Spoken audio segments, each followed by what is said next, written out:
ArizonaSports.com. The guys are powered by the law offices of Lerner and Rowe. In a record need a check? Make one call, that's all. 602 Make it Mike's Hot. on 900. And now on your ESPN station in Phoenix, ESPN 620, Roc and Manuch with Jimmy B.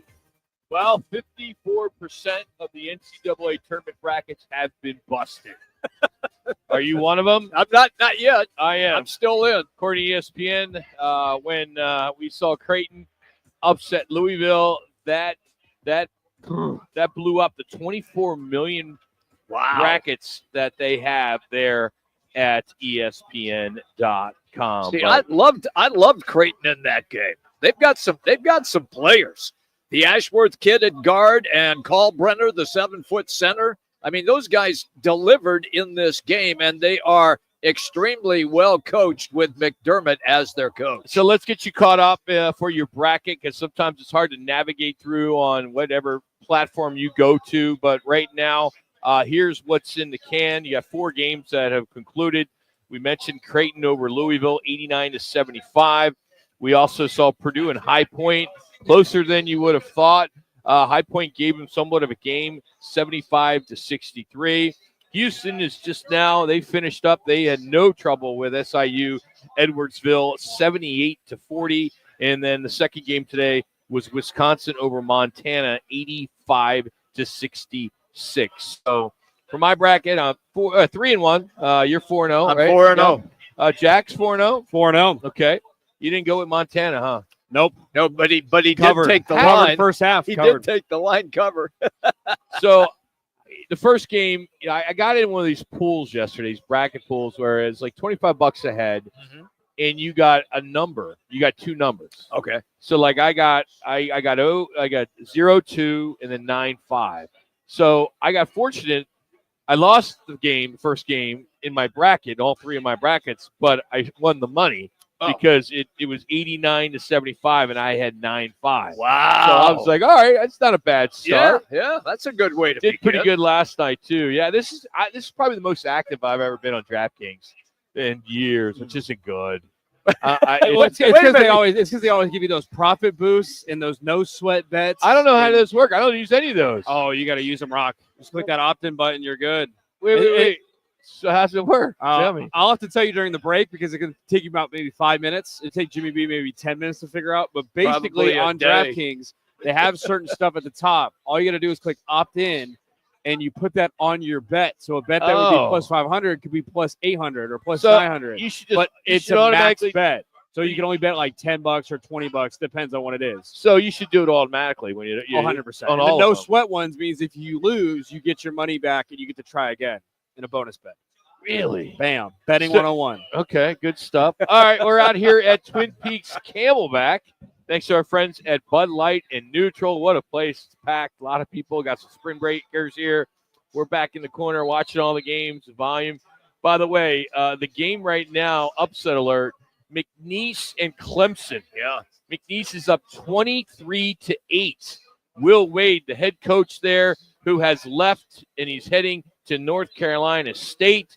You'll remember Will Wade. He was from LSU, stayed in the state in Louisiana with McNeese State, and decided, hey, I'm going to take this NC State job, but I'm going to stay with my guys and get through the tournament. I absolutely love that. That does not happen very often. I mean, in college football, you see this. Yes. But you very rarely see it in college basketball. I was online, of course, when that news was breaking, as we were checking scores and watching all the games. And you have the crowd that says, well, how can he do that? He should just leave. Nobody wants him at McNeese. And then you have the other crowd, which just referenced what you just referenced. I think it's great. He's gonna hang with his guys until they're eliminated. So why not? Look, we all know he's going to NC State. Everybody knows that. The deal is done, but he is going to coach his team, McNeese State, until they're eliminated, which is great. Also, 2 coaches today were fired. Denver, Jeff Welbrun, after 4 seasons. Fordham, Keith Ergo, after only 3 seasons. So you're seeing some moves there. In other news, the Suns have won 2 straight. Woohoo! Have won 2 straight. They now are tied with the Mavs in standings. which put the Suns in the postseason right now, if it all ended today, at the 10th seed. They own the tiebreakers with both the Trailblazers and the Dallas if there was a three-way tiebreaker. So Dallas nearly stole a win on the road yesterday at Indiana, but they blew 11-point lead in that one. Portland, they did get a win over Clemson. That was a big one for that. So you look at it right now in the standings in the Western Conference for the play-in. The Clippers are at number 7, Timberwolves 8, Kings at 9, and Suns at 10. You know, that's the first time they've won back-to-back games since January. Yeah, that is correct. That is awful. How about Booker? 41 points, 4 boards, 7 assists, 4 turnovers. You got Durant, who dished in 26, 4 boards, 8 assists, and a turnover, and get a clap from the crowd there, as it's not very often you have 2 straight wins, as you just mentioned. And how about another good outing with Ryan Dunn? Yeah. 16 points in a half hour of time, 30 minutes. So it's good to see him in there as well. But Suns, Manuch is here. He's off today. He's he's coughing a little bit right now. He's spending a lot of time on the toilet. Yes, he is. And I got to say this, just a public announcement. Yeah. Get a colonoscopy. Seriously, if you're close to 50 or if you have any family history, it is not a big deal. I know so many people, 4 minutes. a lot of my 4 friends minutes. are so against getting a PSA test or getting a colonoscopy. Guys, don't be idiots. It's so easy. It's not, you're in and out. You don't even feel anything. Yeah, the prep sucks a little bit, but at the same time, you lose a few pounds. you clean out your system. You feel like it's awesome. And I remember last time I got mine, I had a large pizza waiting for me when I got there. Done. You I go. just devoured that whole thing. You can't eat for 24 hours. That's correct. But hey, seriously, from Dr. Rock, please, guys, go get tested. Go get your colonoscopy. It just frustrates me because I've lost some friends with prostate cancer and some other issues. And if they would have just got in there, and if they had polyps, they would have gotten removed. It's such an easy process. There's ways, if you don't have insurance, to get around it. It's just something you have to do. 3 minutes. 3 minutes. I second that, Rock. It's extremely important, especially, as you said, people over 50, which I've passed that like almost 1,000 times now. Yeah, thank you. And it's when did that start? When did we get the ring when you talk about age? Well, I'm just telling you that you need. I'm just seconding what you were saying and how important it is, because I go. Let's see. The last time I'm to the point now where I only have to go every 10 years. I'm lucky. Oh, really? Yeah. I'm a lucky because guy. I have a history. I don't have that. I think I'm every 3 to 5 years. Yeah. So I'm lucky. But it was good. All right, here's what's on tap today from the Twin Peaks on Camelback. Thanks to Bud Light and Neutral.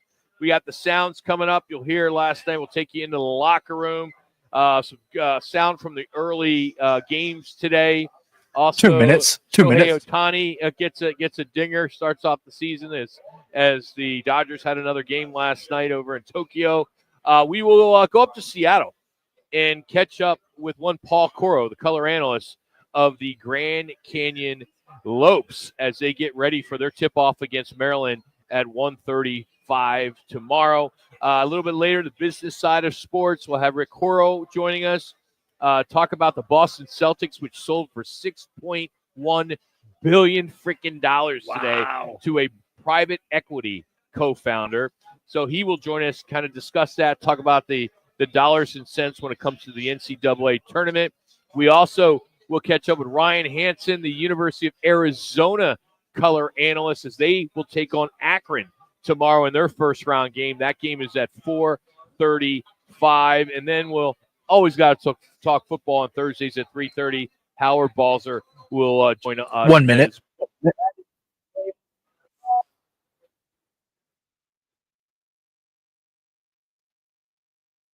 Tournament. You can stop by any of the 5 Valley locations as you can enjoy Bud Light and Neutral specials. A lot of people here enjoying the festivities. it's like no one has a job. Well, we certainly don't. Yeah, true. This is what we do. We watch sports and then talk about it. It's awesome. It is really awesome. It is. So up next, we'll have the sounds of the night. Again, as I mentioned, we'll take you back to the locker room last night with the Phoenix Suns and some of the moments earlier today. So we'll continue on as Roc and Manuch with Jimmy B right here on ESPN 620.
On ESPN Bringing to you guys here. 20 Phoenix.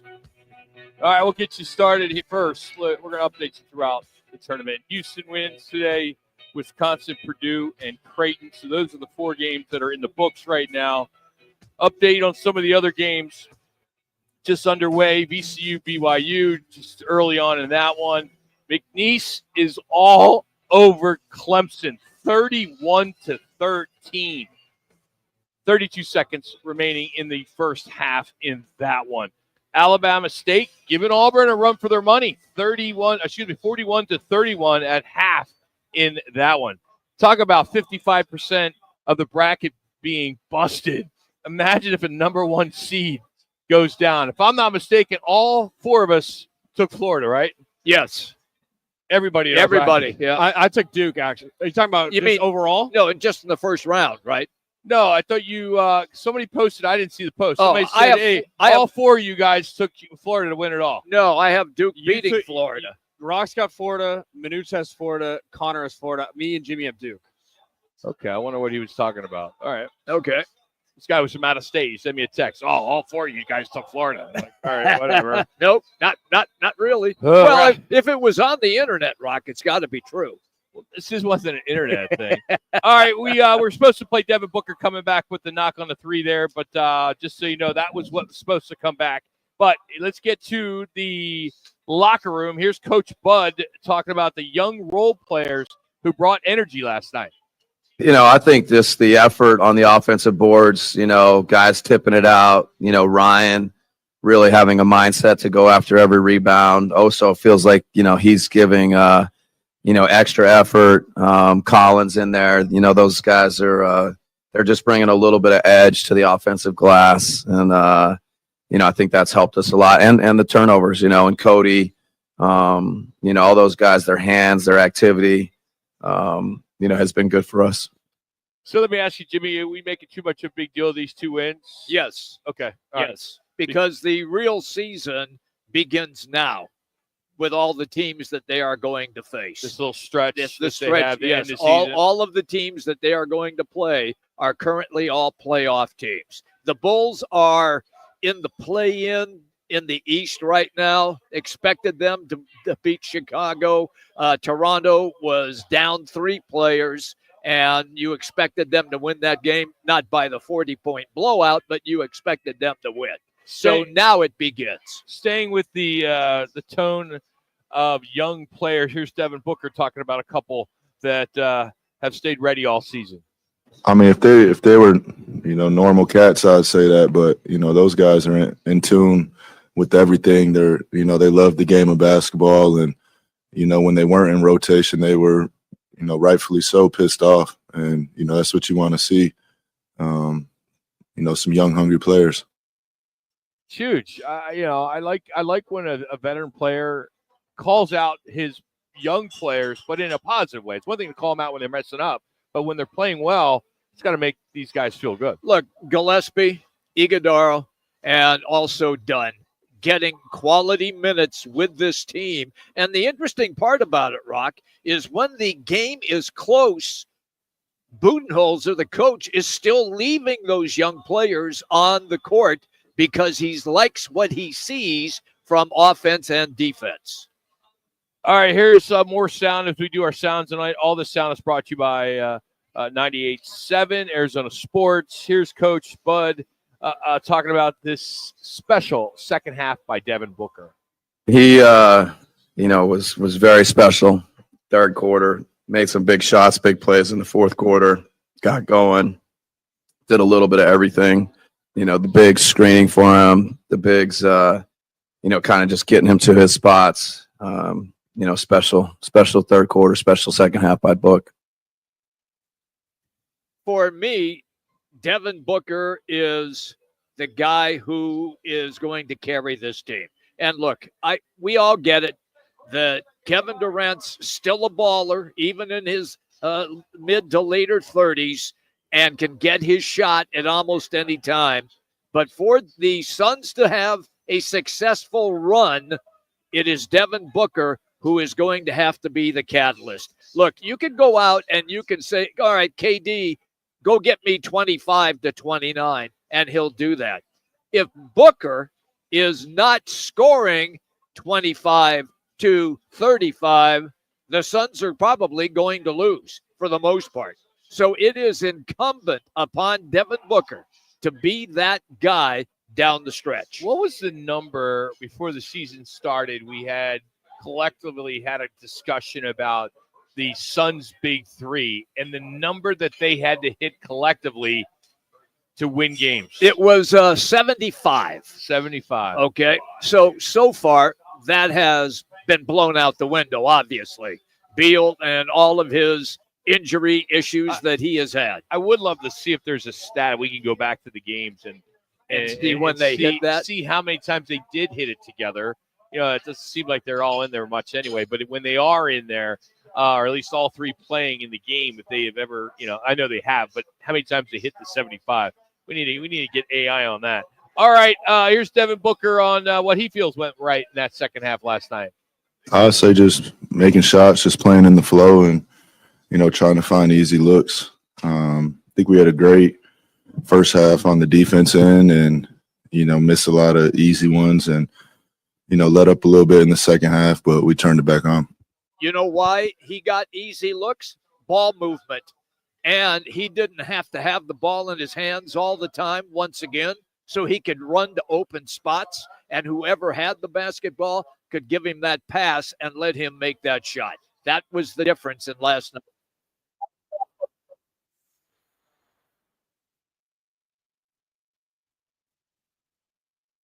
I thought our defense in the first half was really good, and we came out of the first quarter with a good defensive quarter.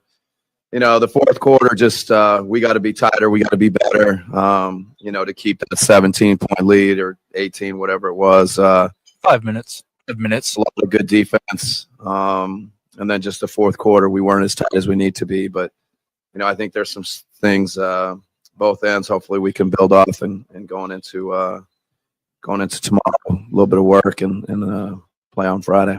See, he nailed it as far as the fourth quarter because their defense was almost non-existent, and that allowed the Chicago Bulls not only to climb back into the game, but to make the game much closer than what it should have been. So we had a buzzer beater in the first half of the Houston game today. And Connor, if we'll skip the Creighton sound and Purdue, and we'll jump into Houston. Got it. We have LJ Cryer. This is his buzzer beater at the end of the first half, which put them up 52-24. Now to 5. Taylor pulls his hands. There's a big steal. Use that from midcourt to Cryer for 3.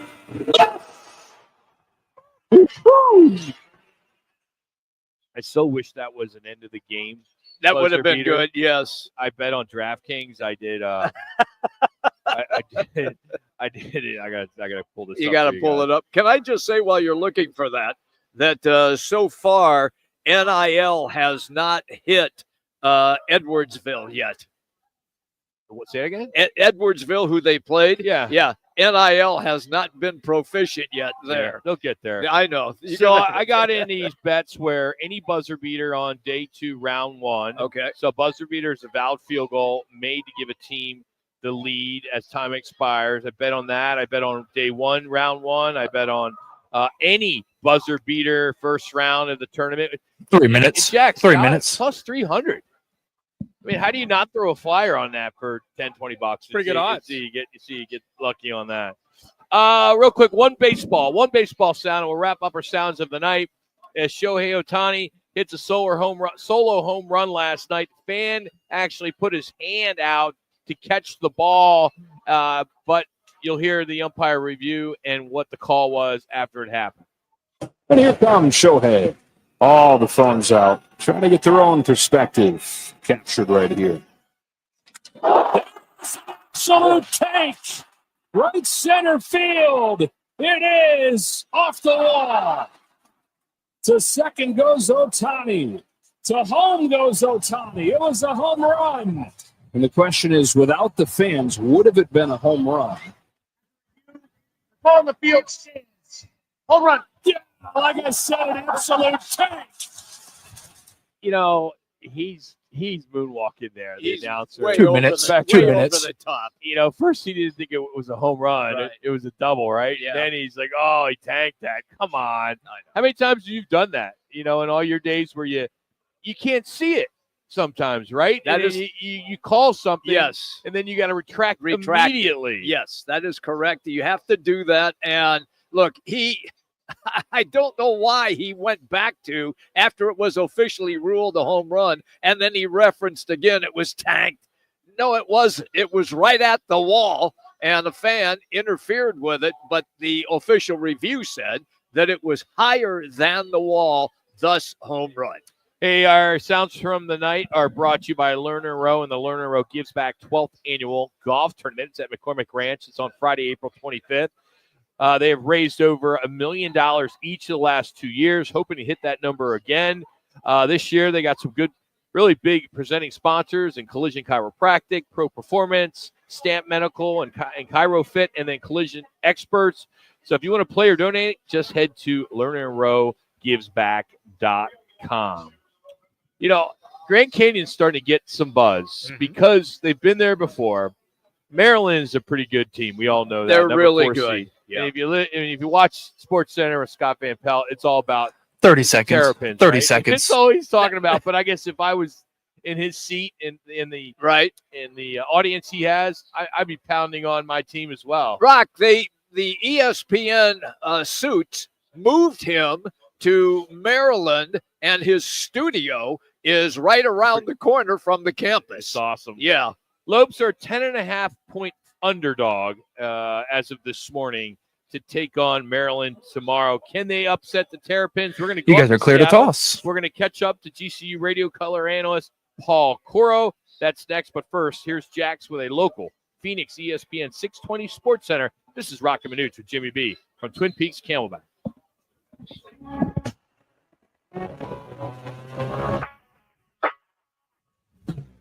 Stop by for your ESPN 620 Sports Center update from Roc Manuch and Jimmy B at the bottom of the hour. I'm Jackson Croft. Let's start with the Arizona Diamondbacks playing the Oakland Athletics 0-0, bottom of the first, but the Diamondbacks have full bases currently. And also going on, we're out here at Twin Peaks Camelback is March Madness. An update for you. 3 Wisconsin defeated 14 Montana 85-66. Clemson in an upset alert right now. 30 seconds. 12 McNeese down 31-13 at half. A dogfight between VCU and BYU. VCU up on BYU 17-14. And Creighton with a big win over Louisville 89-75. Watch all the 15. media with ice cold Bud Light and neutral features at any of the 5 Valley Twin Peaks locations. Twin Peaks eats, drinks, and scenic views. Come out here with your bracket and all the updates. They got flat screen TVs everywhere for March Madness. Tired of the same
The mania is here, and we're live at And we're going to do a quick highlight here. Peaks locations. Now back to Roc and Manuch with Jimmy B on ESPN 620 Phoenix.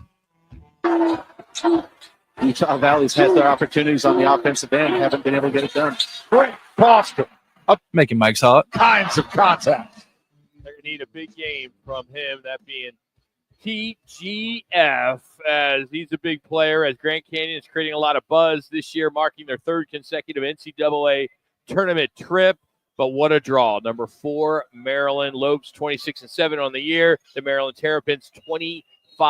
The game will tip off tomorrow, 1:35 from Seattle, and it's on TBS. Joining us now, color analyst for the Lopes, Paul Coral. How we doing, Paul? What's going on?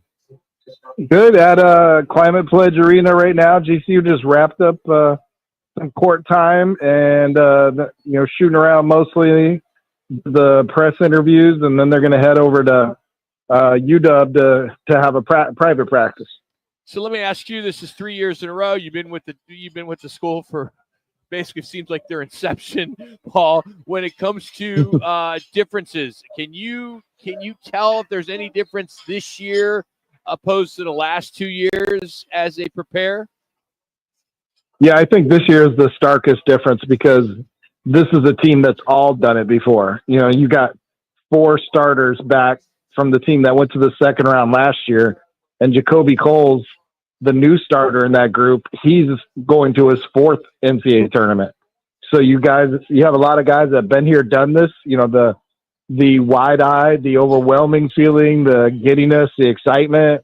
The excitement's still there, but some of the other stuff, they feel very comfortable in this setting, and they basically have been looking forward to just getting back to here all year since they lost that second-round game last year. Paul, Grand Canyon, there's at least the first year, maybe not as much the second year, kind of were flying under the radar. That's not the case anymore. A lot of the national pundits, like Clark Kellogg said, Grand Canyon team is not a typical mid-major team. You've had some pundits all really kind of talking about this team and as if maybe they're going to knock off Maryland. We've already saw a big upset today with Creighton and over Louisville, and then we're seeing McNeese State 31-11, I believe, over Clemson. 13, excuse me. So do you sense that, are they handling that type of pressure, especially at the top of Coach? Yeah, I think Will Wade's players are trying to audition for his future spot there. Yeah, but I mean, there definitely is like a known commodity about GCU when you hear like the national media talk about them. When you hear people here ask the questions, it's not the unknown anymore. This has been a regular thing to be at the tournament 4 of the 5 years under Bryce Drew, and his reputation has grown because of it. But there's also like a brand to the team now. Like, you're going to get a defensive team with GCU. You've got some high-end talent that, can come from different directions as far as scores, with what Ty and Graham Foster was doing last year. He's just getting back to full speed again. Like, he missed the last 3.5 weeks of the regular season and then went into 3 WAC tournament games in 4 days with only a couple days of practice. So he was pretty good in that tournament. And so he should be even better now with more of a rhythm to his game. Paul, if he could just do what he did last year in the tournament, the NCAA tournament, right? I mean, he played really well last year. Oh, I mean, absolutely. And the thing, obviously he's a great scorer, but he's so important defensively. He's a 6'7" wing who you can put on point guards or threes, and he has recovery ability. He has help ability. He's going to get you blocks and steals, and then he's able to start to transition or fill a lane off a transition. And when the Lopes are in their tempo, that makes them a better offensive team on top of their stops. Paul Coral is our guest on the Wright Toyota guest line. Paul, you're going to be matched up against a Maryland Terrapin team, an excellent Big Ten Conference team. They have a lottery pick on the floor and most likely 2 other guys that will spend time in the NBA as well. So set everybody up. How do you believe the matchups will take place, and if indeed the Lopes can slow down the Terps. Yeah, I think there's a lot different feeling about the draw. I think when St. Mary's popped up last year, it was like, ooh, GCU could give them trouble. It just seemed like a more of an advantageous matchup if they could get St. Mary's out of their style. With Maryland, you got the top starting five as far as scoring in the nation. They averaged 79 points. That's more than like a fourth of the whole teams in the nation just from their starting five. Now, they're not very deep, but they don't need to be unless they get into foul trouble. And Derek Queen, you mentioned, he's a guy they kept local, and he's going to go straight to the pros, and they filled some gaps. They had a big, upgrade from last year. They got some shooters, brought in a Jacoby Gillespie from Belmont, real good 6'4" point guard who shoots well. They just don't have holes except for the bench. There's not one statistical area where they're weak. They're just incredibly solid. They probably were underseeded. They probably shouldn't have been sent out coast to coast. So they're probably feeling like they got a raw deal. They're a top 10 team, and they would have been a higher seed if they hadn't lost 4 last second games.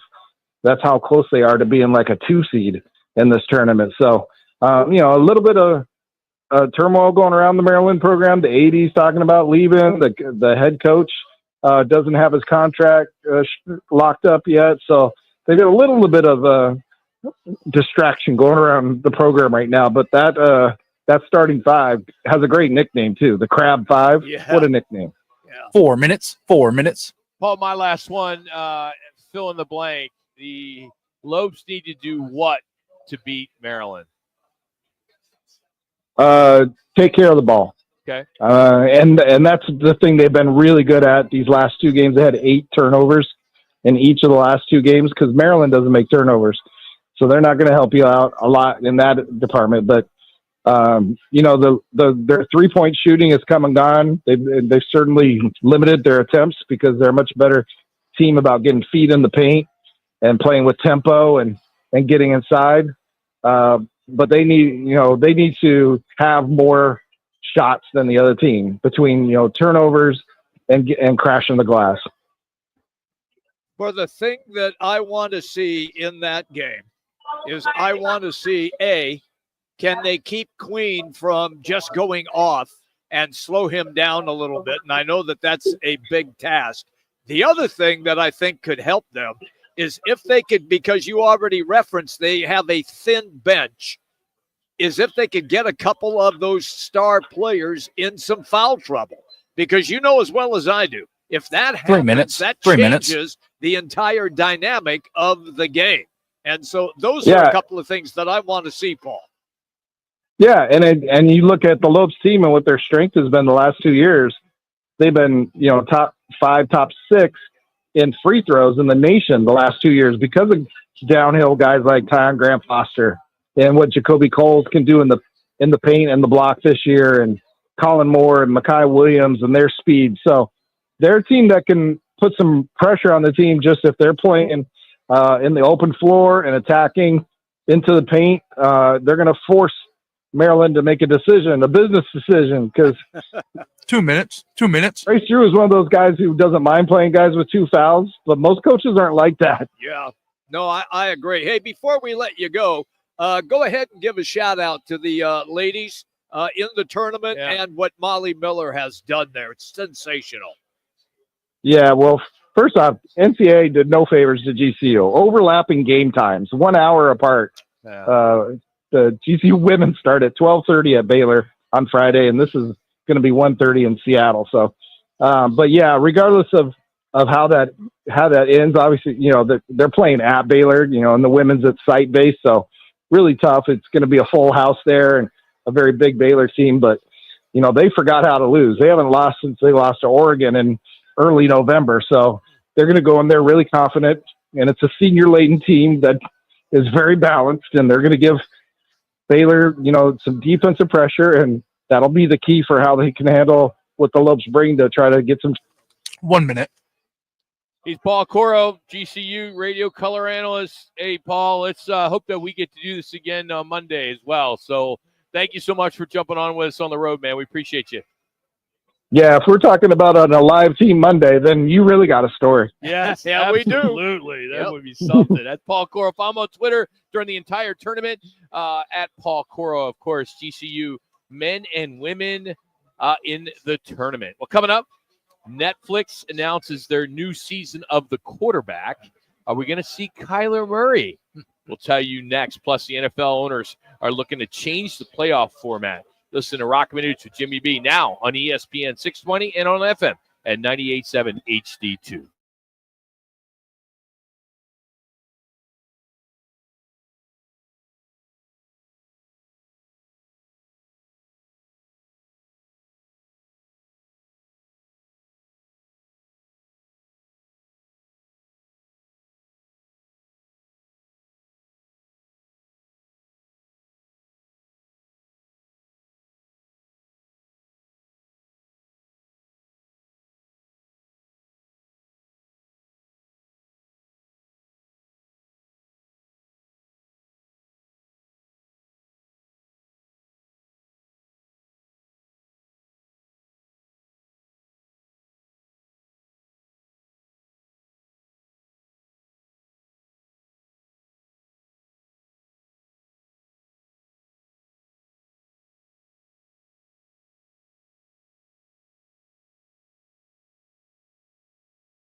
The Mania is here, and we're live at one of the 5 Valley Twin Peaks locations. Now back to Roc and Manuch with Jimmy B on ESPN 620 Phoenix. All right, on this day, 33 years ago, 1992, Basic Instinct was released.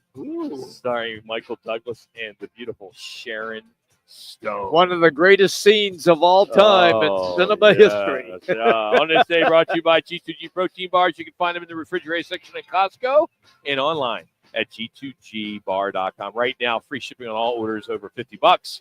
And first-timers get 15%. Just head to G2GBar.com. All right, got some football to get into. A little early for Football 50. That's all right because we got a lot of football news to pass along. We'll start with the show on Netflix called Quarterback.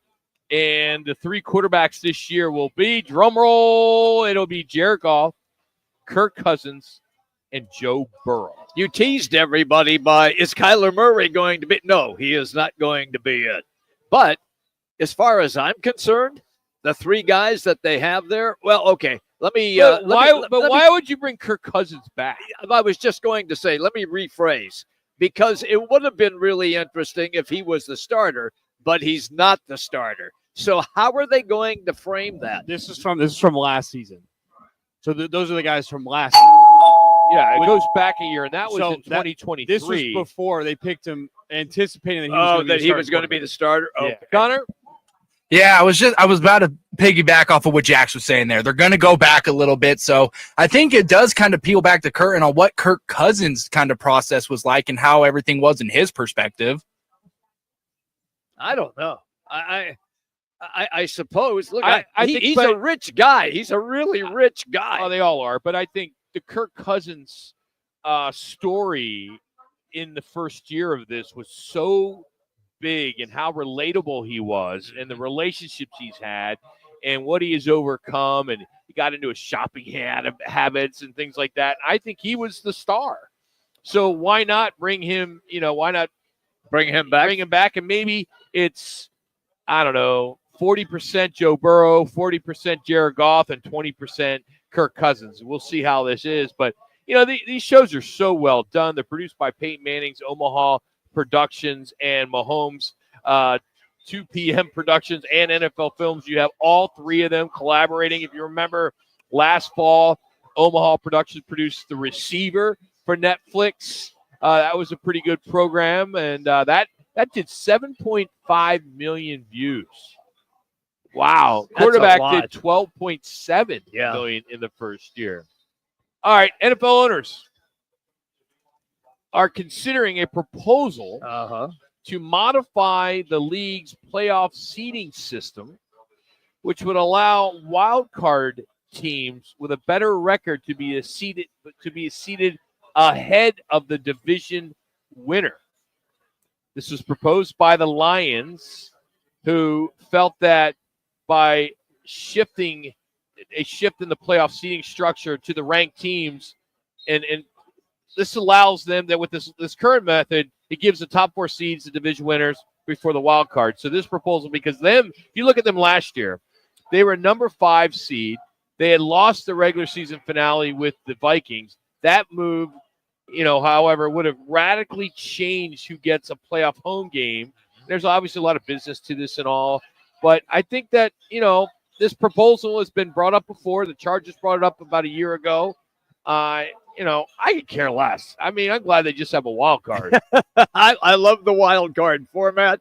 Look, this is sour grapes, but does that mean if indeed a wild card team has a better record than a division winner, then what's the purpose of playing to be the division winner? Yeah. It doesn't do you any good unless they still continue to say the division winner still gets home field advantage. That's everything in the playoffs. Yeah. There is a ban to get rid of the tush push. Of course, it was perfected by the Super Bowl champion. How do you feel about that, Philly boy? I mean, I don't like the fact that the Packers couldn't stop them, so now they're bitching and they want to try to eliminate it. But I don't know. I think it's fine. If you can't stop it, you can't stop it. It's not like they're doing anything illegal. It's in the rules, right? Right. Yep. How come other teams can't do it? It seems when That's other what teams, I don't understand. when other teams try to do it, they can't perfect it. If I'm not mistaken, I think the Eagles had the most weight on that front line. They had one of the biggest, if not the biggest, offensive line. So I think that plays into it a little bit. There's also a possible shift, which was proposed by the Eagles in the regular season overtime rules to guarantee each team at least one possession, even if the receiving team scores a touchdown on the first drive. They also want to extend the extra period from 10 minutes to 15. The changes would align with what is in place for the playoffs. All right, so that's for regular season, right? So they want what's in regular Just the season play, should be also in the playoffs. Yes. So the reason that the NFL came up with the way that the rules are for playoff football right now is because of time constraints from the television networks. And the television networks, if you have games going into overtime, it would bleed so far into another game. You don't have a CBS 2 or an NBC 2 or an ABC 2. So you're stuck. If you're waiting for that game to begin, and it's the second game and the first one is in overtime, and it's running another 20 minutes, the first quarter's already gone. Hey, think about this, though. It's somewhat related. What we have now with True TV and TBS and TNT and CBS, just think, it wasn't that long ago where you got the CBS game and that was it. That was on this Thursday. Yes. You had to go somewhere else that had Prime Star, which was before DirecTV, that could pull these games so you could watch multiple games. I mean, we are so blessed. Yes, we are. So spoiled that we can go into a Twin Peaks and watch every game that's going on. Whereas you got stuck with just CBS, one game. And if that game was a blowout, maybe they would go and you switch. Like right now, McNeese is up 40-20 over Creighton. With Clemson. Clemson. When I say Creighton, Yeah, that's Clemson. okay. Excuse Clemson. me. That's all right. I mean, it was like less than 13 minutes or so. Yeah. And you wonder if that thing gets totally blown. Are they gonna switch? If it was just CBS. Right. Yeah. And I'd be pissed because I want to see an upset. The thing that used to take place on CBS is that you would end up getting to maybe halftime of a game that you thought that you wanted to watch. 5 You minutes. missed the 5 entire minutes. first half at certain times of a game. And so now, of course, that's not the case with technology and all the different channels. But the NFL, if they are going to try to institute those overtime rules, they're going to have to come up with something, Rock, because it will bleed into their next window of NFL football. Let me finish up Football 50 real quick with a few more rule proposals out there. The Lions they've been the most active. They're seeking to eliminate the automatic first down for defensive holding and illegal contact penalties. They're arguing that the current rules are too punitive for defense. I'm all right with that. Okay. They're also got a proposal out to have players placed on the IR before the 53-man roster cut down exempt from counting against the larger 90-man roster. And then last one, the Commanders are seeking to allow potential playoff entrants to gain scouting credentials for other teams during the weeks of 17 and 18 of the regular season. Why do they really need that? You can't just go buy a ticket, Yeah. I mean, or a press guy could go up there and Who was the guy? scout. Scallion? Was that the guy? Michigan. Yeah, Michigan. Yeah. I mean, you just buy a ticket. That's it. You just go and get a ticket in the 300 level. Take your binoculars, and you're good to go. You can take all 3.5 minutes. 3.5 minutes. I don't get that one. Yeah. All right. That's your Football 50 brought to you by the Ultimate Hoops Finals Party at the Tempe Twin Peaks. That's on Monday, April 7th. We'll broadcast live from 1 to 4. 5 o'clock, I'll kick everything off with Bud Light Neutral. You'll have at halftime, you'll have a chance to roll the jumbo dice for $25,000. That'll be the Tempe Twin Peaks. If you can't make it there on that Monday, there's 4 other locations, Twin Peaks, Eats, Drinks, and Scenic Views. So good stuff there. Again, for your bracket right now, here are the winners so far. Houston, Wisconsin, Purdue, and Creighton. Creighton being the big upset so far. And some other games in progress. Auburn is all over Alabama State. They made that thing close, 69-47. You got about 6.5 minutes remaining in that. We talked about McNeese up big over Clemson, 45-25. BYU up 37-28 over VCU. That's coming up to the half. And how about this one? 12 minutes in the first half. Gonzaga, 25-3. What? 25-3.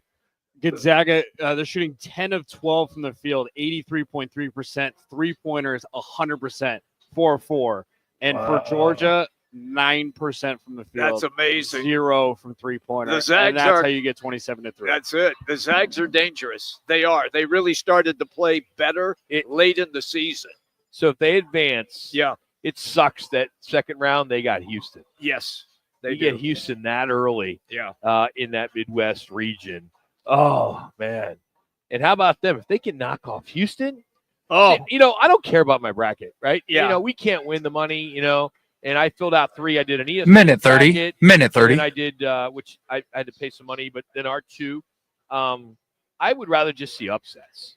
I love the upsets. I mean, I love the upsets, I right? do. That's, the one shining moment. You want to see upsets, multiple upsets. Now, I'm a little biased with Clemson since my sister and her husband went there. So you don't like it right now. Well, no, because I know my brother-in-law is literally he's probably thrown 5 or 6 beers at his TV right now. He's one 1 of those minute. guys that, 1 minute. just lives and dies. Clemson Tigers. So I feel for him, but maybe it's like college football where a Big Ten team plays a MAC school. They keep it close until like the last quarter. I know there's halves in basketball, and then they come back and they steamroll. I mean, how about Northern Illinois beating Notre Dame at Notre Dame in college football? Who saw that coming? Yeah. All right, hour number 2 is coming up. We'll talk about the business side of 30 sports. seconds. You have 30 a seconds. chance to compete against one of the lovely Twin Peaks girls here at the Camelback location. You got some golf, a little quick golf update from our friends at Putting World, and our underdog picks. All coming up in hour number 2. Appreciate you hanging out with us. Roc and Manuch. Jimmy B. Right here on ESPN 620.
98.7 FM HD2 and streaming live at arizonasports.com. The guys are powered by the law offices of Lerner and Rowe. In a wreck and need a check? Make one call, that's all. 602-977-1900. And now on your ESPN station in Phoenix, ESPN 620, Roc and Manuch with Jimmy B.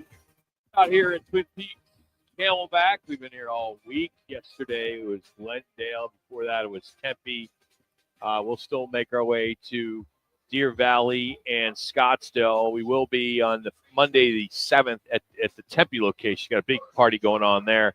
Do want to thank our partners in Neutral and Bud Light for stepping up as the madness is now taking full flight.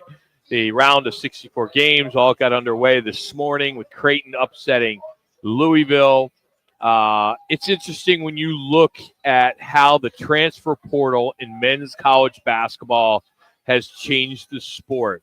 The current state of the portal has currently, right now, 297 players in it. 297. Now, you have to declare March 24th is the start of the 2025 cycle. So you're going to start seeing officially all these. You're going to see much more players. Now the timing's a little bit different than last year. This time the window begins at the round of 32, whereas last year it happened right after Selection Sunday. So I expect a lot of changes and a lot of things to go down in the next couple of weeks with this tournament going on. I mean, there's a reason why you have teams that are in the NIT and the college basketball crown, like, say, Penn State.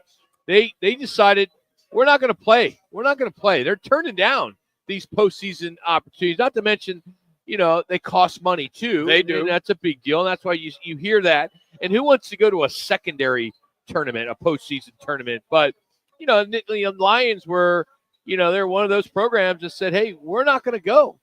There were several teams that declined NITs, and a lot of that, I think, Rock, has to do with losing players to the portal. That's exactly what it is. And so they don't have enough guys. And you're right, it does cost money to travel and be there, and hotels and food and everything else that encompasses a tournament, where here in the NCAA tournament, it is the granddaddy of them all. And the television exposure is sensational. But I'm with you. Teams that get beat in these early rounds, you're going to see a lot of players then moving to the transfer portal. It's just the way of the world now. So I don't like it, but it's the way of the world. So the portal is going to close on April 22nd. Yep. It's a 30-day window. Last year was 45 days, so players are going to have to make a decision much sooner. So we'll have to see how this all works out. Not to mention all the money that's going to come in for NIL starting in July. So it's going to be interesting to see how college basketball continues to change and how these blue bloods can keep up as well. You're going to see a lot of schools like Creighton, which we referenced with the upset victory today over Marquette. Schools like that, teams in the Big East, St. John's, for an example, a team that had been in the doldrums for almost ever. Rick Pitino comes in, and in 2 years, they win 29 games, win the Big East championship. And why is that? A billionaire. Yes, they have a donor. Yeah. They have a donor. It's like Phil Knight and Nike for the University of Oregon. It's the same situation. Phil Knight, the Ducks get all of their different colored uniforms and so much more from Nike's owner, Phil Knight. He and Bill Bowerman, who was the track coach at the University of Oregon, came up with a shoe design for then Steve Prefontaine, the track star for the United States, because Pre's feet were bad and everything he wore gave him trouble. That is how Nike began. Bill Bowerman, the track coach at the University of Oregon, and then Phil Knight, who was a student there and then graduated from there. Some news today. We'll get into a little bit more with Rick Horrow. The sale of the Boston Celtics today to Bill Chisholm. I think that's correct. $6.1 billion. It's pending approval from the NBA Board of Governors. But there's a report from the Sports Business Journal this afternoon that because of this sale, the league will now explore expansion. And the front-running expansion cities are Seattle, Las Vegas, and Mexico City. And they are hoping that they can fast-track this. And I don't know what it'll cost to get in. You know, you look at what Matt Ishbia of the Phoenix Suns spent, $4 billion, which was a record. Now, what, a year and a half later, 2 years? How long has it been? 2 years now, maybe? Yeah, 2 years. $6.1 billion. How does it go up that much? Because it's the Boston Celtics in Boston, which we all know sports are different on the East Coast than they are on the West Coast. The West Coast, more laissez-faire. And here in our area, the Valley of the Sun, it's such a transient area, and you have people that have moved here from all over the country. Well, they only go to games when their team that they grew up with happens to be playing, like against the Cardinals or against the Suns or against the Diamondbacks. That's when they draw their biggest crowds. So I think what we're going to see, and I do remember when Steve Ballmer paid $2 million for the LA Clippers, and everybody went, what? $2 billion for an NBA? And now it's up to $6 billion. So the $2 billion thing is nothing anymore. Now, with a city like Boston that features a championship team, remember that. They won last year in the NBA, and they are the favorite to win again this year. That is one of the reasons why the price tag is so high. Next season, each team is going to receive $142 million in media rights money. That's up 7%. So that continues to just continue to grow. I just like to know what it's going to cost if you're going to buy an NBA team. How much does it cost to the NBA, like to pay the NBA? Because I think that's where the number is going to be so 3 big minutes. that 3 all minutes. these 30-plus owners are going to get a piece of that, of course. Right. And they're going to continue to just do this. Seattle deserves a team. I'm with you. Las Vegas, why not? You got NFL there. You got baseball coming. Yeah. They got the venues. It makes way too much sense. Mexico City, I don't know. Do we need to expand in out of the country?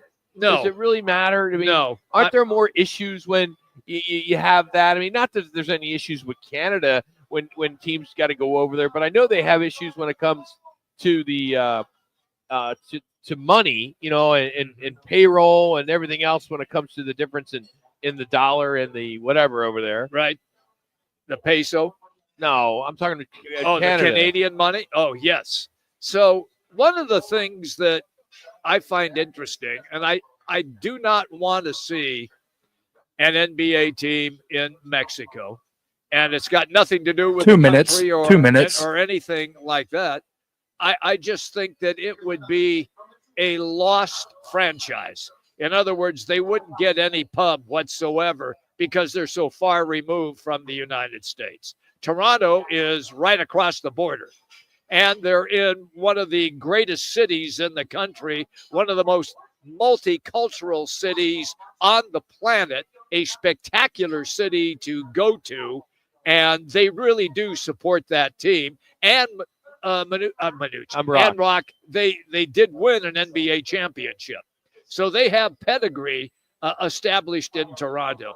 Like if you put a team in Hawaii, see, it would get lost because of all the time zone differences and everything. It's like a 5-hour time zone difference between the states and Honolulu. So it doesn't make sense from that standpoint to me. Interesting stat. A couple. 1 minute. Stats 1 minute. To the March Madness poll. There's a poll out there when it has to do with brackets. It says 1 in 6 Americans plan to fill one out. 28 23% said their main strategy is turning to their friends or their family to help. 14% say they just based on a hunch, and then 22% say just whatever vibes. Now, I was all set this year. I had a plan. You were dialed in. No, I had a plan. Okay. My plan was I was gonna do all my picks based on who had the most seniors experience. Not a bad plan. Yeah, experience. That's all I wanted to do. Okay. It's kind of why I think Grand Canyon's got an opportunity, right? Yeah.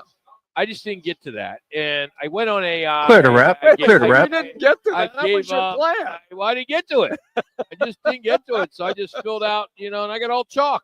I got all chalk, and it's not going to finish all chalk. But it finished all chalk, maybe once ever? Yes. Where all four number ones finished? finished? There. So I don't know if that's a true stat or not, but we're going to have another upset because McNeese is blowing out Clemson. Unless you went to McNeese, I would assume you would have selected Clemson. Well, Clemson was a solid team in the ACC. They beat Duke this year, beat North Carolina this year. They had a really solid record. And in the NCAA, in the Atlantic Coast Conference tournament, they got beat in the tournament on a buzzer beater. We're shifting gears next. Scotty Scheffler is sticking to his Texas roots. It's his second Champions Dinner at the Masters. We have the menu. We have the menu. So we're going to get into that as well as our underdog picks. And then coming out of the break, we'll have a quick update of the PGA thanks to our friends at Putting World. So that's all coming up as we continue from the Twin Peaks at Camelback. It's Roc and Manuch, Jimmy B, ESPN 620.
Let's drop some putts and talk some golf, courtesy of the Putting World in Scottsdale, an elevated Coming to you guys. experience with a chef-driven restaurant called Bar 19 that offers birdies, bites, and brews. Eat it, drink it, sink it. Putting World. The Valspar Championship going on right now. You got a four-way tie at the top. Jacob Bridgman, Keith Mitchell, Stefan Yeager, and Ricky Castillo, all at 4 under, followed by Ryan Fox, Davis Riley, Harry Hall, Billy Horschel, and more, all at 2 under. Some notable guys to keep an eye out for as the tournament continues. Victor Hovland right in the mix, tied for 18th at 1 under through 11 holes. Doug Gim, 1 under through 10 and more. The Valspar Championship going on right now. Kind of an underrated tournament. Not a lot of buzz here. It's tough, coming off of the Players Championship. But Valspar Championship, if you don't want to watch any college basketball, go check out the Valspar Championship. Rock. All right, there you have it. Thanks to Putting World. Birdies and brews, $19, unlimited putting, and free draft beer. They got $5 drinks to go all night, and they got live music throughout the weekend. So head to puttingworld.com. Staying with golf real quick, and I know people are like, why are you guys talking golf? Well, I'm sorry. There's nothing bigger than the Masters. I know this tournament's great, but if you haven't been to the Masters, you got to get there. It's a bucket list. I've been fortunate to go 3 times. I had a buddy text me today. He's like, "Oh, I'm going." Another guy last week, and I'm like, I'm jealous. So here's what he's got going on. That being Scotty Scheffler. As if you're not familiar with it, if you win the tournament, the next year you get to do the Champions Dinner, and it's a big deal. And it's always it's huge. It's scheduled for the on April 8th. So it's the day after the national championship, that Tuesday. How great is that? You go from NCAAs right into the Masters. Yep. So he's going to go with for appetizer, he's going with cheeseburger sliders served Scotty style. Okay. Then he's going firecracker shrimp. Woo. And then Papa Chef's meatball and ravioli bits. The first course, he's going to go with a Texas-style chili, which has cheddar cheese and jalapenos, and then corn chips. And then, this is great, his main, wood fire cowboy ribeye. Yes. Or a blackened redfish. Hell with that. Just stay with the ribeye. I'm with you. Throwing in the family-style mac and cheese, the jalapeno cream corn, got some Brussels sprouts in there, some chipotle sweet potatoes. And then for dessert, a warm chocolate chip skillet cookie with vanilla bean ice cream. I would love to know if he really does select this or it's a team effort from his family, caddy, his family, his wife. I would love to know if that's the case. I think that's super cool. But there you have it. Masters will be here before you know it. All right, Jack, let's get to our underdogs from the week. Our underdogs. What are our underdogs? Yeah, we had a good week last week, 2-3 as a group. The standings follow. I'm 15-9 on top, followed by Manuch 12-12. Rock and Jimmy B both 11-13, and Connor 4-3. So I'm assuming we got a lot of selections today with March Madness. Yeah. Usually sometimes we have to choose NBA or NHL or UFC or golf or whatever. But we'll start with you, Rock. Marquis. I am all over Drake. I really like Drake. They got Missouri. I know Missouri's a pretty good team. That tips off at 4:30 on True TV. Missouri is favored by 6.5. I was hesitant because I'm really on Utah State and Aggies as well. It was a toss-up between the Aggies and the Bruins. But there's something about this 11th seeded Drake Bulldogs. They won the Missouri Valley. They went 17-3 in league play, 30-3 overall, and they beat Miami, FAU, Vanderbilt, Kansas State in their non-conference schedule. On the other hand, you got Missouri. They finished 8th in the toughest conference in all of basketball, of course, that being the SEC. They were 22-11, and they started out 10-1, but their signature win was a home win against Kansas. So I like the matchup for Drake. So I'm going to go with them. I know they're a trendy dog right now, but I'll take Drake. I'm going to do exactly the same thing, and pretty much for all of the reasons that you stated. They are extremely well coached with Ben McCollum. Also, here's an interesting tidbit. The majority of the roster of Drake were transfer players out of Division II, including Derek Sturts, who is their top scorer, and he's a bucket waiting to happen. I love the Drake game here against Missouri. Drake can go up and down the court. They jack the three with great efficiency. I am taking the 6.5 and rolling with the Drake Bulldogs as well. I'm going to go Utah State 5.5 against UCLA. I think this UCLA team is pretty fraudulent. Utah State had a great Mountain West tournament, and I know Utah State, in terms of betting, has a really bad record against the spread. I think they're like 2-26 in their last 28 games since 2018. I'm going to go Utah State to cover, though. I think UCLA, a team that I just not buying. So I'm going to go Utah State. Connor? I'm going to be rolling Arkansas tonight. I'm going with the Hogs over Kansas. Give me Arkansas. I got them at plus 6.5, but I think I'm seeing it now to 5.5. So got it at a good value there. I like the Hogs. John Calipari, don't count him out yet. Not counting him out. I'm not. I got him to win. I got him winning in playing St. John's. Is Boogie Flan playing? Do you know that, Connor? Their best player. He had missed a couple of days. He is playing. He is playing. Okay. He is playing. Okay, perfect. All right. Then they got a shot if he's playing. There you go. It is indeed our underdogs. Manuch not here, but his pick is. We don't care. He's not going to be there. You know why he's not here today? Because he has to prep for his colonoscopy. 4 minutes. Still done 4 minutes. We got a bathroom here.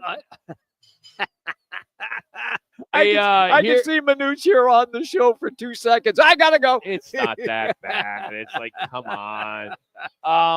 Real quick, our daily digit is 24,388,542,000. That is the total number of NCAA men's tournament brackets that were submitted by the deadline today at 9:00 on ESPN. That's incredible. 24 million. It's absolutely incredible. What's our population? 3.25? Yeah, roughly. Yeah, 348, 345, right in there. Yeah. I mean, it's just the more you think about that, it's just like, all right, how does that happen? Because everybody gets dialed in. People can get into that like that. I love it. Well, people who don't even 3 minutes. follow sports, 3 minutes. Do a bracket. I mean, you hear stories. Manuch told one yesterday about a person that won the contest by picking their mascots. And that was probably 8-9 years ago. Okay. This woman out in Sun City. Yeah. She won, and I think we were giving away big screen TV back then when they were actually really expensive. I want to say it was like, a couple grand. Because you remember, TVs used to be expensive. Yeah. Now you can get a really good deal, especially at Best Deal AZ. Jeff, what's out if you're listening, Jeff? He takes care of us for all our TVs. But yeah, I just think that that's it's one way to do it. Yeah. I mean, I had people last night. I was texting a lot of my friends and saying, "Hey, fill out your bracket for me. I'd appreciate it." And they all got in there. And there's I would say 75% of the people that responded to me on who they picked. 2 minutes. 2 minutes. I mean, I think so many people are on Florida. I mean, we're going to see Clemson go down here. They're down by 17 with 4.5 left. They're going to get beat. Yep. Huge upset. So you got two big upsets today. So if it was 54, now we're only going by the 24 million bracket with ESPN. That's what gets all the headlines, of course, the 4-letter network, and that's fine. We're part of that family. But 54% of everyone's bracket in that 24 million were busted today with Creighton. I can't wait to see an update on that number once number 5 Clemson goes down to number 12 McNeese. I bet it's going to go down like 30, maybe to 25%. Could be. You always have a big upset for the 5-12 game. It never fails in March Madness. It's one of those things where you just scratch your head and say, 1 minute. How does this happen? How does Clemson get blown out by McNeese? Now, Clemson is attempting to kind of climb back in. It's 57-42 with a little over 4 minutes left. but still Clemson's got a long ways to go to still get within striking distance. It's one of those things that you just go, and it's happened, Rock, year after year after year, So it makes a you great. 5-12. Yeah, never fails. Celtics have been sold for a record $6.1 billion to a private equity dude. We are going to talk to the sports professor, Rick Horrow. We'll get his thoughts on that as well as expansion in the NBA and how much do these teams get paid in this NCAA tournament. So we'll dive into that. But first, here's Jax with a local Phoenix ESPN 620 Sports Center.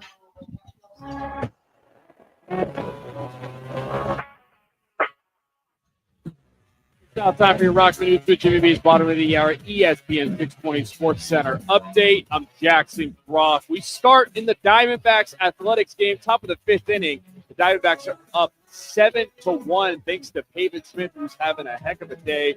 2 of 3 at bat, 4 RBIs, and including a single which brought in 2 scores and a triple that brought in 2 scores as well. The Diamondbacks 7-1 over the Athletics. Top of the fifth inning. In terms of college basketball, the 5th-seeded Clemson 25 Tigers look to get upset by the 12-seeded McNeese, 57-47 currently, with 3 minutes left. As 6 BYU is taking care of business against VCU, up 52-34. Gonzaga over Georgia, 10 seconds, up by 20 with 3 minutes left in that game as well. But you can watch all the mania out here at one of the 5 Valley Twin Peaks locations. Enjoy Bud Light and neutral features, specials, drinks, and more. Summer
Time to talk about the business side of sports. Leading expert You guys there? of sports, author of the new Just wanted to make sure. Sport Business Handbook, host of Power of Sports, and architect of over 100 deals worth billions in sports, the sports professor Rick Horrow joins Roc and Manuch with Jimmy B on ESPN 620. All right, real quick before we get to Rick, of course, we've been talking about McNeese and Clemson. It's down to 10 points. McNeese 57-47 with 2:59 remaining in the second half, and that one would be a huge bust in a lot of brackets. Rick Horrow, the sports professor, who joins us. Where are you at today, big fella? Well, I decided that I wasn't going to go to any of the games. Got back from New Zealand, heading to the Valspar golf tournament. But I decided to watch these games on TV because you never know what's going to happen here. Like the Clemson game, although can we say that it's only 11 points? It was like 22. Yeah, can we say yes, that? we can. We've been watching this one front and center. And we're at one of your places. We're at Twin Peaks Camelback. You've been here a few times with us. As you can imagine, the place is packed, and I'm sure every sports bar. When it comes to the madness around the country, these 2 days, Thursday and Friday, you got to put them up there pretty close to the Super Bowl when it comes to the revenue that these restaurants and bars make, don't you think? Because it's just so long, so many games. Yeah. Well, listen, it's for people that from your neck of the woods. I guess it's 9 or 10 in the morning until late at night. Yeah. And at the end of the day, it's all revenue that probably wouldn't be found at that level at this time. And when you think about the $1.3 to $1.4 billion that the NCAA is generating from this tournament / their world of college basketball, men's and women's and football, it's more important than ever right now because of the House settlement that's coming up. They've got to figure out who's going to pay and how they're going to pay. So the money is now more important than it ever has before. I saw that ESPN paid the NCAA $47 million in the fiscal 2024. That jumps to close to $100 million for 2025. You throw in CBS Turner deal, which was negotiated a long time ago. This money is just coming in like crazy. In these deals, Rick, can they do addendums within the agreement to say, hey, we want more money. We want to add more games, because there's been so many rumors that this could go to 70-something games in the near future? Everybody wants to renegotiate in any circumstance, and contracts leverage are the ones that have the current circumstance that kind of holds the present system. But at the end of the day, there are always addendums and there's always renegotiation. And when you think about it, just because you have a 10-year contract, that doesn't mean you can't assess where you are after like year 6 and say, let's add 10 more years so it becomes a 17-year contract. And, you know, you're going to see that with the college football playoff, because most people are thinking they're going to go to 14 or 16, and then they have to amend the existing agreement. But, you know, the die's been cast after the 4 teams, so you're going to have a lot more now in the future. Rick Horrow is our guest on the Right Toyota guest line. All right, Rick, there was a couple of pennies shelled out today for the Boston Celtics in the NBA. $6 billion to buy. Rock and I had a conversation. We remember when Steve Ballmer spent $2 billion to buy the LA Clippers, and then $4 billion came here, Matt Ishbia, buying the Phoenix Suns. Does it ever end? I mean, so the next team, if somebody was going to sell the New York Knicks, would they be worth $8 billion? I mean, does it just continue to escalate like that? Well, let's not just talk about basketball. I've been talking to some people all day when I saw the 6-1. What it means now is that every NFL owner is going to assume that because their sport generates maybe 60% more revenue than the NBA, the starting point for them ought to be 10 billion, 11 billion. So this is a good day for all of sports. And it is funny because the catalyst, the answer is this can always keep going up. And the catalyst is, here's the scenario. Donald Sterling, a punk, acts like a jackass. David Stern leaves it to Adam Silver and says, get out of here. he gets $2 billion, and the rest is history. So of course the message is, if you act like a jackass, you're forced to sell. You're going to make a lot of money, and so is the rest of the league. Rick Coro here on ESPN 620. So, Rick, the largest sale of a North American sports franchise was $6.05 billion to the Commanders. Is that why it went to 6.1? Because they wanted to be the biggest, the largest. You think that plays? Well, into let's it? assume this. Let's assume you're going to make the deal. Yeah. And let's assume that people know that you're going to make the deal. And let's assume that the current sellers want to say, well, we have somebody else on the hook, and it can be a certain price, but for a little bit more of a premium, it's yours today. And maybe that premium reflects the highest franchise price ever given for any team. Of course you're going to do that. It makes sense. Too much sense. Yeah, I saw a note. I know you're big into golf and the TGL franchise there at Jupiter Links GC, where you're out there at Jupiter. Chris Paul's now bought into that with Tiger and Trout and Harry Kane and the soccer player. Are you getting in on this? Are you going to back this Tiger Woods TGL franchise in Jupiter? Well, I go to a lot of the events, but I'm still not sure if it's a TV event, if it's a spectator event, if it's a combination of both, or if it's a combination of neither. So, the jury is still out on the long term. Is it something that's great every week around that time slot every year? Or is it maybe a once a month kind of more of a gimmicky kind of thing? And until people can be confident about that, we're not sure about what the real price is going to be. So we'll have to see. I'm excited. I've got a simulator being put into my new house. I'm going to hit the ball into the screen. Of course you do. That's fine. Yeah, of course I do. And the bottom line is that, the good thing about a simulator is unless you shank it, you're not going to miss the screen. And as long as you hit the screen, everybody's fine. And here's the deal, and Jimmy, you need to know this about Rick. We played within the last 6 months or whatever, and his gimmies are like 8 feet.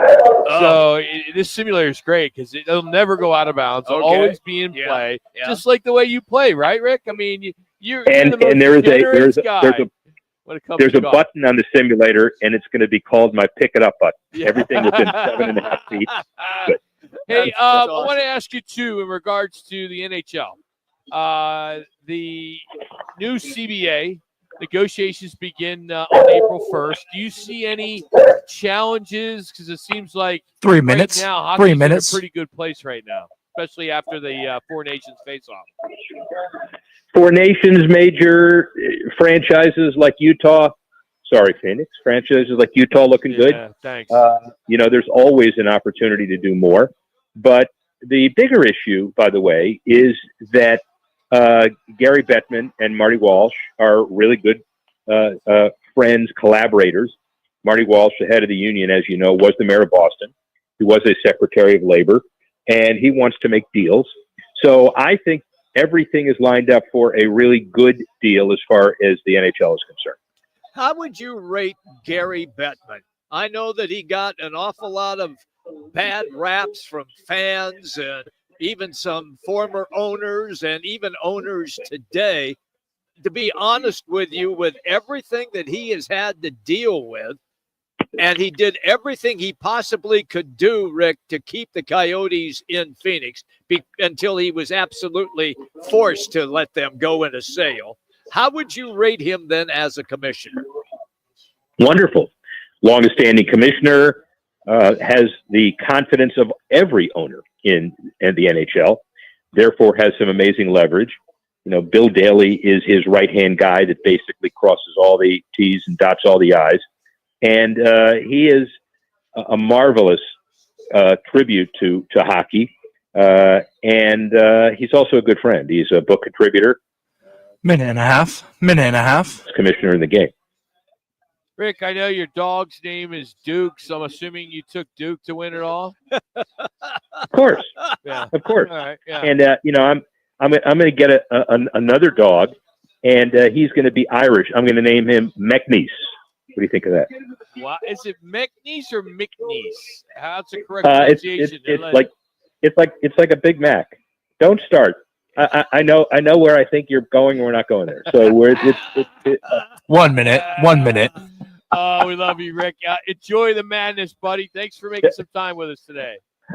See you next week. Bye. Rick Oro, the sports That was professor. great. Follow him on Twitter as well. Just look at Rick Oro. By the way, Mick Neese and Clemson. There is 45 seconds remaining, and McNeese is up 65-56. And just remember that their head coach, Will Wade, is going to be the new head coach at North Carolina State. I wonder, I'm sure in his contract, he had some incentives. And those incentives are if you win, if you get an NCAA tournament bracket win, you get $150,000 or whatever. Good point. I wonder if that still plays in or it trumps it because he has another contract. And do we know if he even Clear to wrap. Clear to wrap. Know if he signed it? The game's not over yet. It's 65-59. It's coming down to the wire. They're going to start fouling, and we'll see how this goes. And I'm sure it'll be another 5 minutes before the last 40 seconds is over. But this game is just going over. All right, game's over. You just slammed. I hate doing play-by-play. We'll come back. We need a contestant to face one of the lovely ladies here at Twin Give the number. Peaks in Camelback. 602 is, 602-230-0620 is the phone number. Fifth caller is courtesy of Bud Light and Neutral. We do it every Thursday at this time, and the girls are 16-9. So we need somebody to challenge Caroline. Is it Caroline? Who will be competing today. So again, the phone number is 602-230-0620. Fifth caller, and you will pick. We're not going to do the Georgia. Manuch is never. Well, we'll give you the games when you come on. Yeah. More Roc and Manuch with Jimmy B next.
I'm Green Gobbler, the only clog dissolver you need.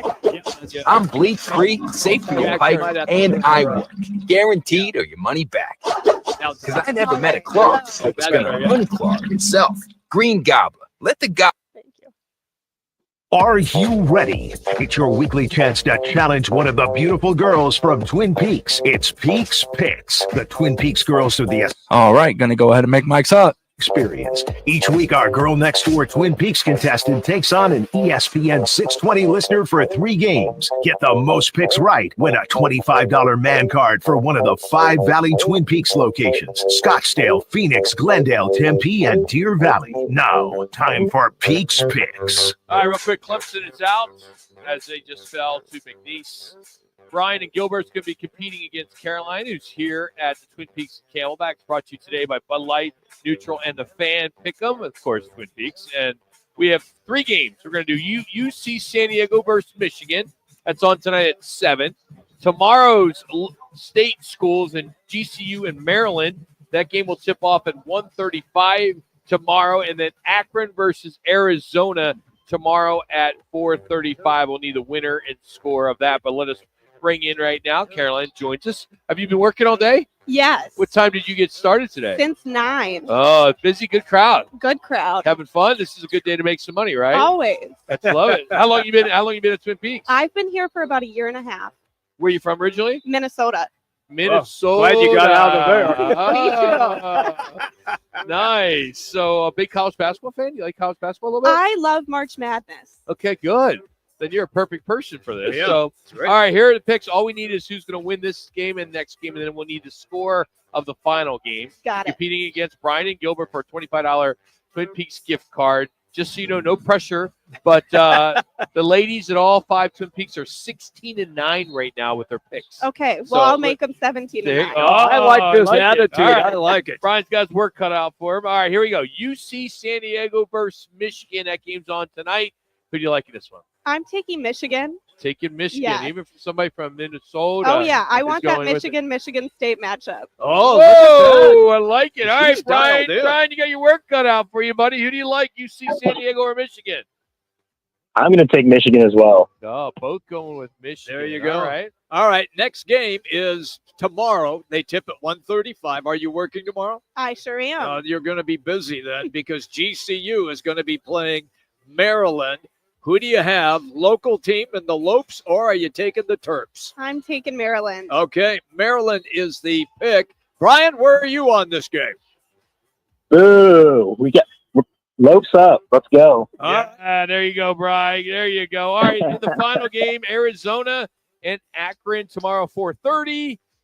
Caroline, we need the winner and the score. Winner and the score of this one in case there's a tiebreak. I'm going to take Arizona for this one. Okay. And for the final score, do you want a total number?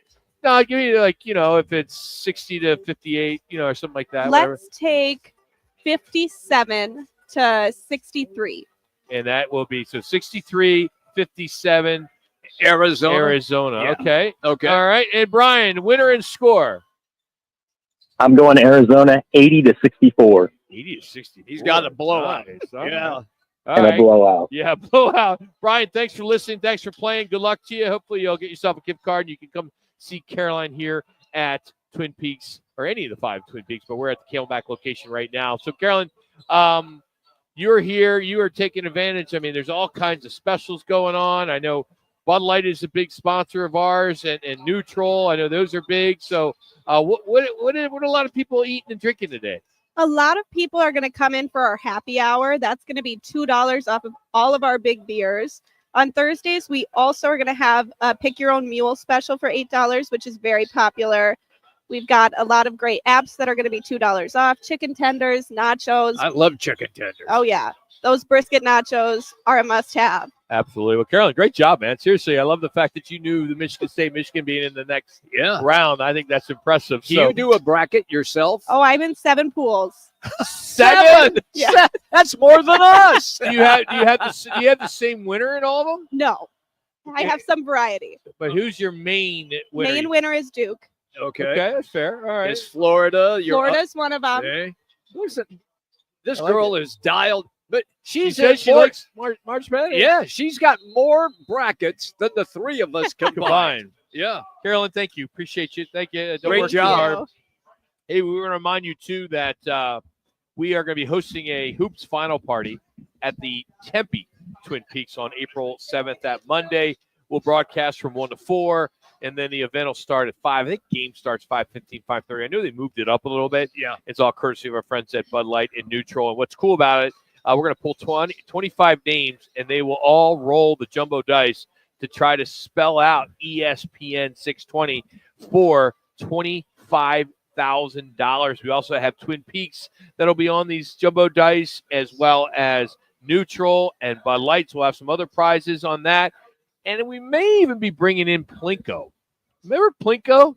So I have 2 How long Plinko ago boards. was that? Well, remember Price is Right was really big with Plinko. Man, 5 minutes. So 5 minutes. I was like cleaning out my garage, and I found these 2 big Plinko boards. Yeah. And I'm like, why don't we bring that to Twin Peaks? Peaks, I think yeah. it'd be kind of fun. So we'll see. But again, that's Tempe, Twin Peaks. We hope you can make it. If you can't make it at that location, there are 4 other locations. You got Glendale, you got Deer Valley, you got Scottsdale, and you got, of course, here at Camelback. Twin Peaks, eats, drinks, and scenic views. All right, random fact of the day. Random. Okay. You know there's 2 U.S. astronauts Yeah, that they were finally stuck came in space. Yeah. thanks to Elon, got them back. You have any idea the kind of money they make? So they spent a total of 286 days in space. That was 278 days longer than anticipated. And the 2 astronauts will now potentially be compensated for their inconvenience. Yeah. And it's not that much. They get what they call a federal travel allowance. Guess how much it is? A travel allowance? Guess how much it is? Well, when I was flying all over the country with ABC and ESPN, my voucher for each day was $50. That's it.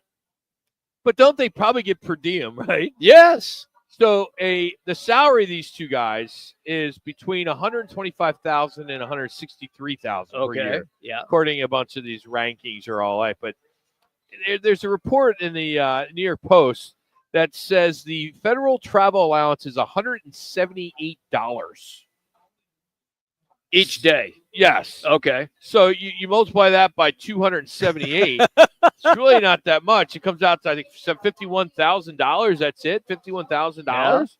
I mean, these guys should get $1 million and then some. I'm with you 100%. You get stuck in outer space for 278 days long. 3 minutes. Yeah, 3 minutes. Yes. WTF.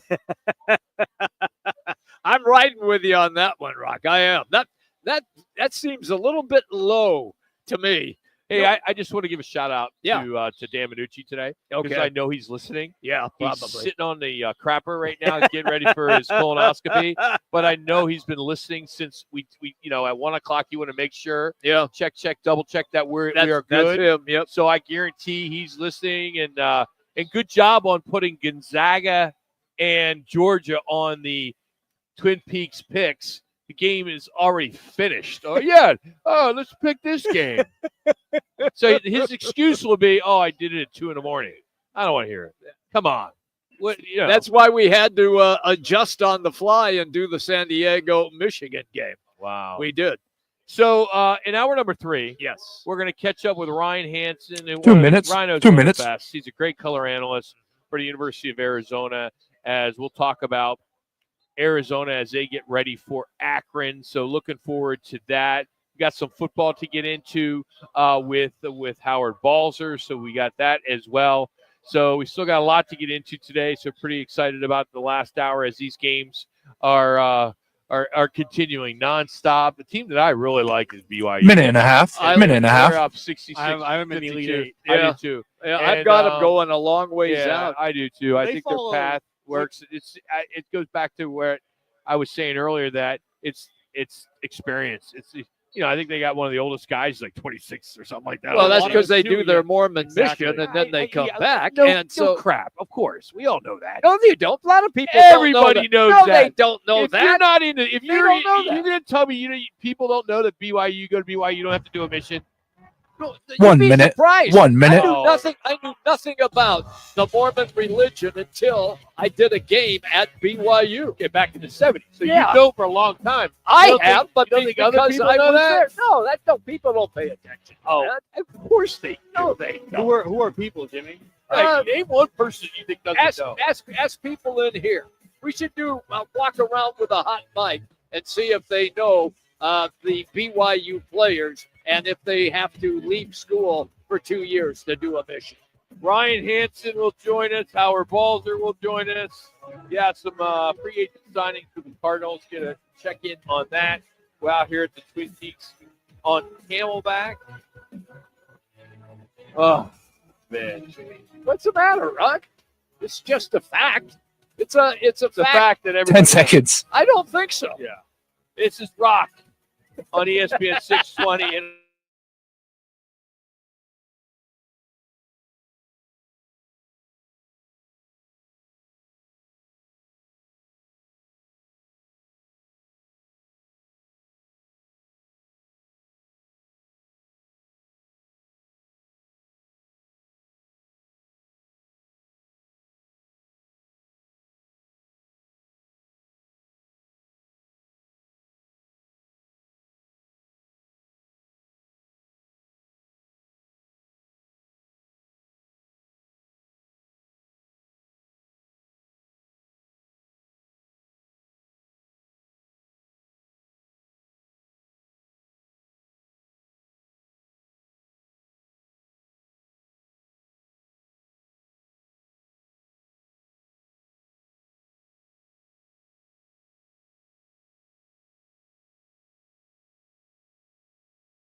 It's Roc and Manuch with Jimmy B. Now on ESPN 620, 98.7 FM HD2, and streaming live at ArizonaSports.com. The guys are powered by the law offices of Lerner and Rowe. In Iraq and need a check? Make one call, that's all. 602-977-1900. And now on your ESPN station in Phoenix, ESPN 620, Roc and Manuch with Jimmy B.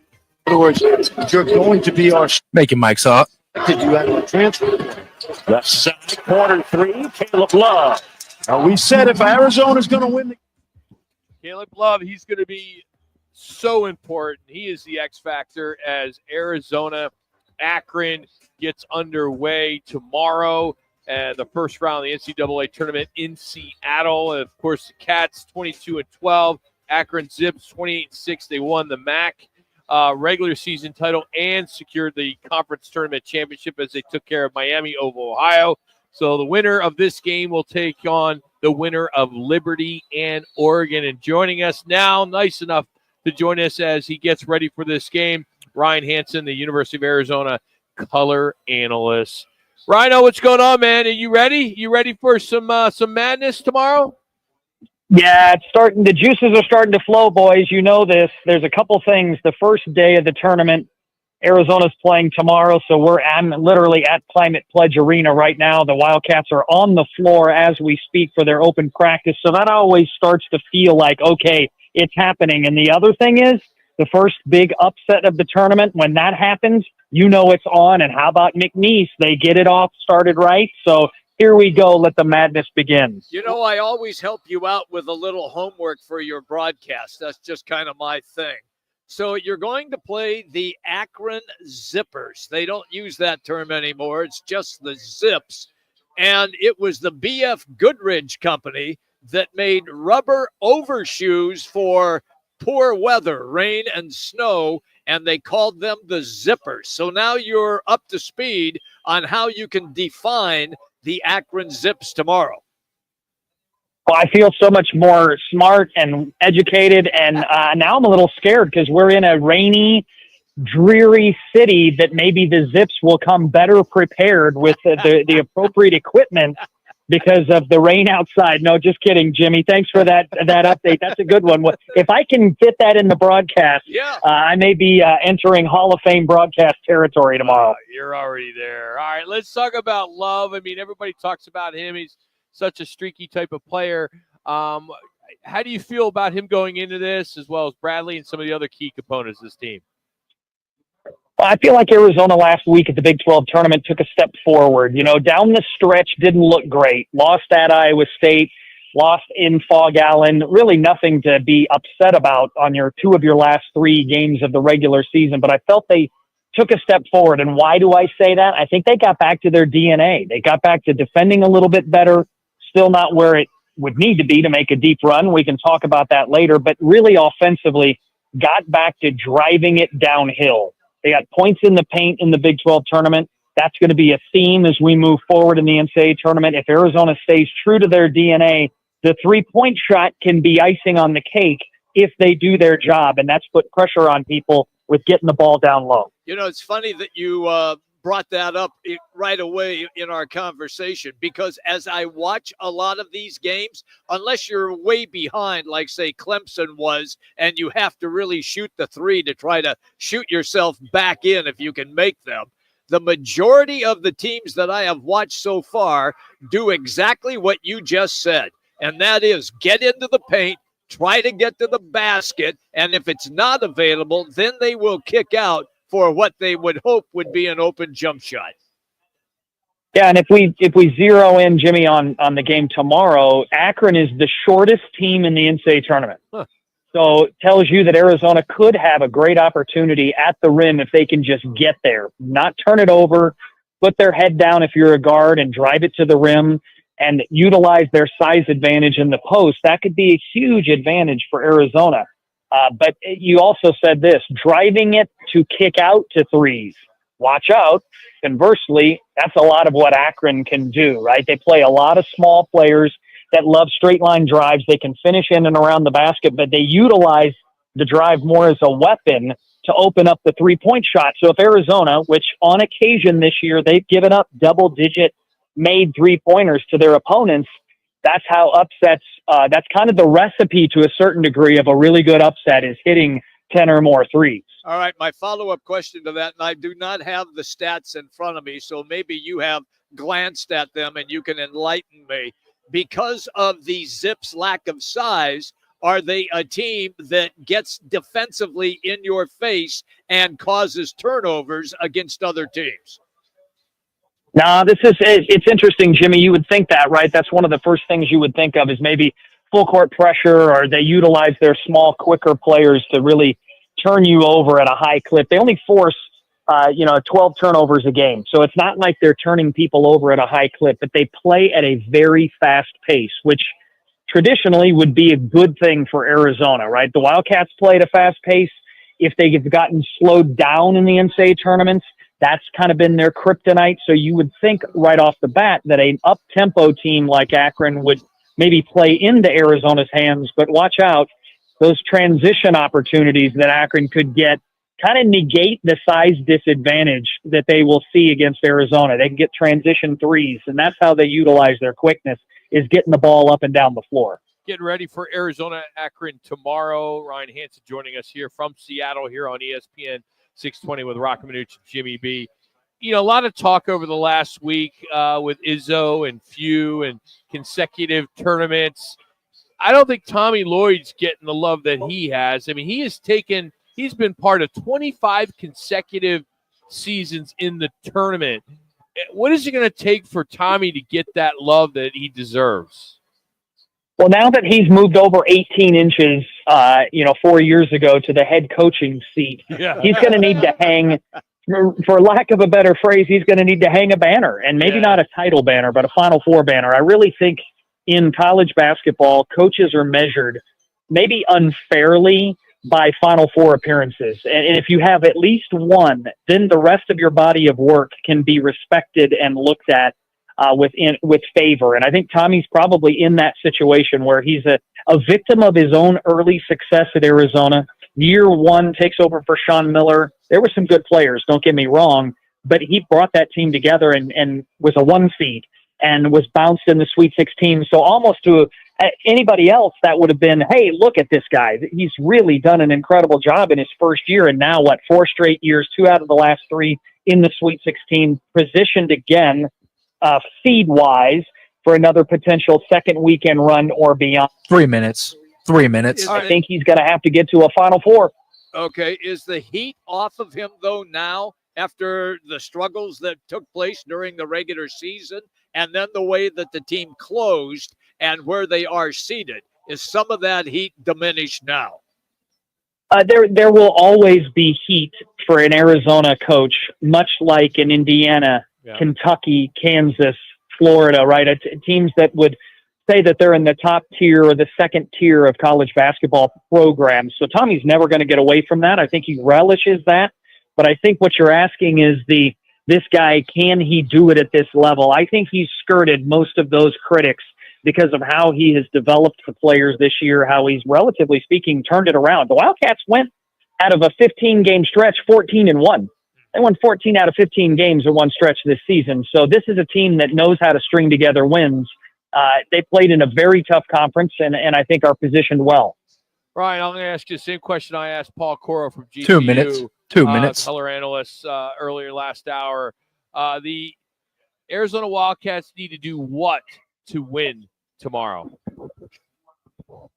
I'm going to tell you, there's 2 things they need to do. They need to, and it goes back to the first thing I said, they need to stick true to their DNA, which is don't launch threes and get to the paint.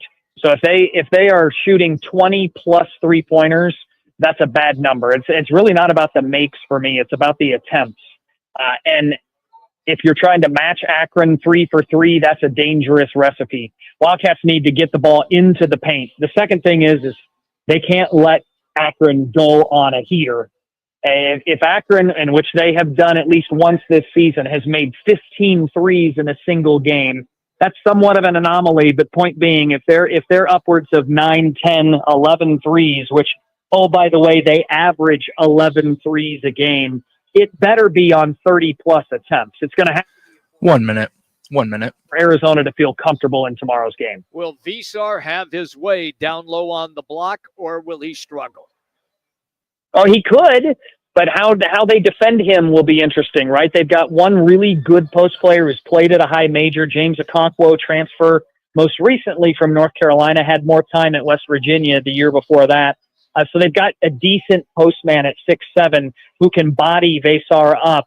But will Vasar be able to take the pressure of what's potentially going to be double teams in the post? We saw it against Houston where he wasn't as solid with the basketball. He's got to keep it high. He could, just what you alluded to, he could have a great game at the rim, but he's got to be able to take care of the basketball and be ready for that pressure. Rhino, thank you, especially being on the road, man. We always appreciate you making time for us. Thank you so much. As you know, I love talking to Coach. The other two guys, I don't know about that, but I love talking to Jimmy. You're the best, pal. Thank you. That's Ryan Hansen joining us here at University of Arizona Radio Color Analyst. You can follow him on Twitter X at UA Rhino, and I'm sure he'll be updating throughout the weekend as Arizona and Akron tomorrow at 4:35.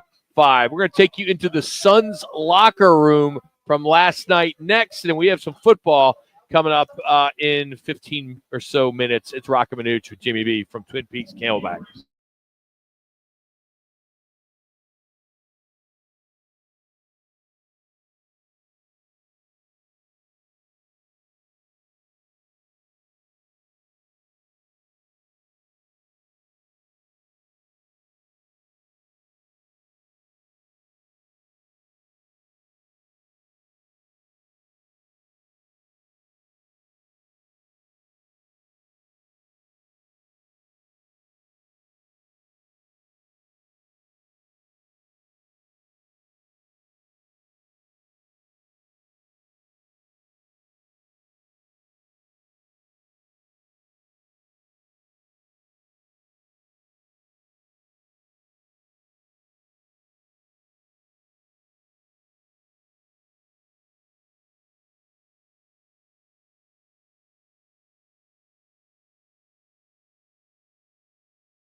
And 620 Phoenix.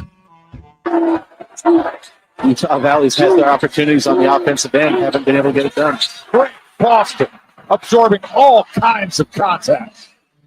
They're going to need a big game from him, that being TGF, as he's a big player, as Grand Canyon is creating a lot of buzz this year, marking their third consecutive NCAA tournament trip. But what a draw. Number 4, Maryland Lopes, 26-7 on the year. The Maryland Terrapins, 25-8. The game will tip off tomorrow, 1:35 from Seattle, and it's on TBS. Joining us now, color analyst for the Lopes, Paul Coral. How we doing, Paul? What's going on? Good. At Climate Pledge Arena right now. GCU just wrapped up some court time and shooting around mostly the press interviews, and then they're going to head over to UW to have a private practice.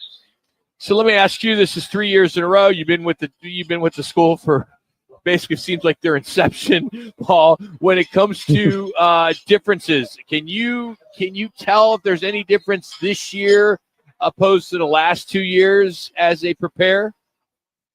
Yeah, I think this year is the starkest difference because this is a team that's all done it before. You know, you got 4 starters back from the team that went to the second round last year, and Jacoby Cole's the new starter in that group. He's going to his 4th NCAA tournament. So you have a lot of guys that have been here, done this. You know, the wide eye, the overwhelming feeling, the giddiness, the excitement. The excitement's still there, but some of the other stuff, they feel very comfortable in this setting, and they basically have been looking forward to just getting back to here all year since they lost that second round game last year.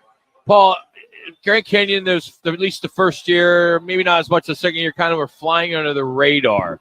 That's not the case anymore. A lot of the national pundits, like Clark Kellogg, said Grand Canyon team is not a typical mid-major team. You've had some pundits all really kind of talking about this team and as if maybe they're going to knock off Maryland. We've already saw a big upset today with Creighton and over Louisville, and then we're seeing McNeese State 31-11, I believe, over Clemson. 13, excuse me. So do you sense that, are they handling that type of pressure, especially at the top of Coach?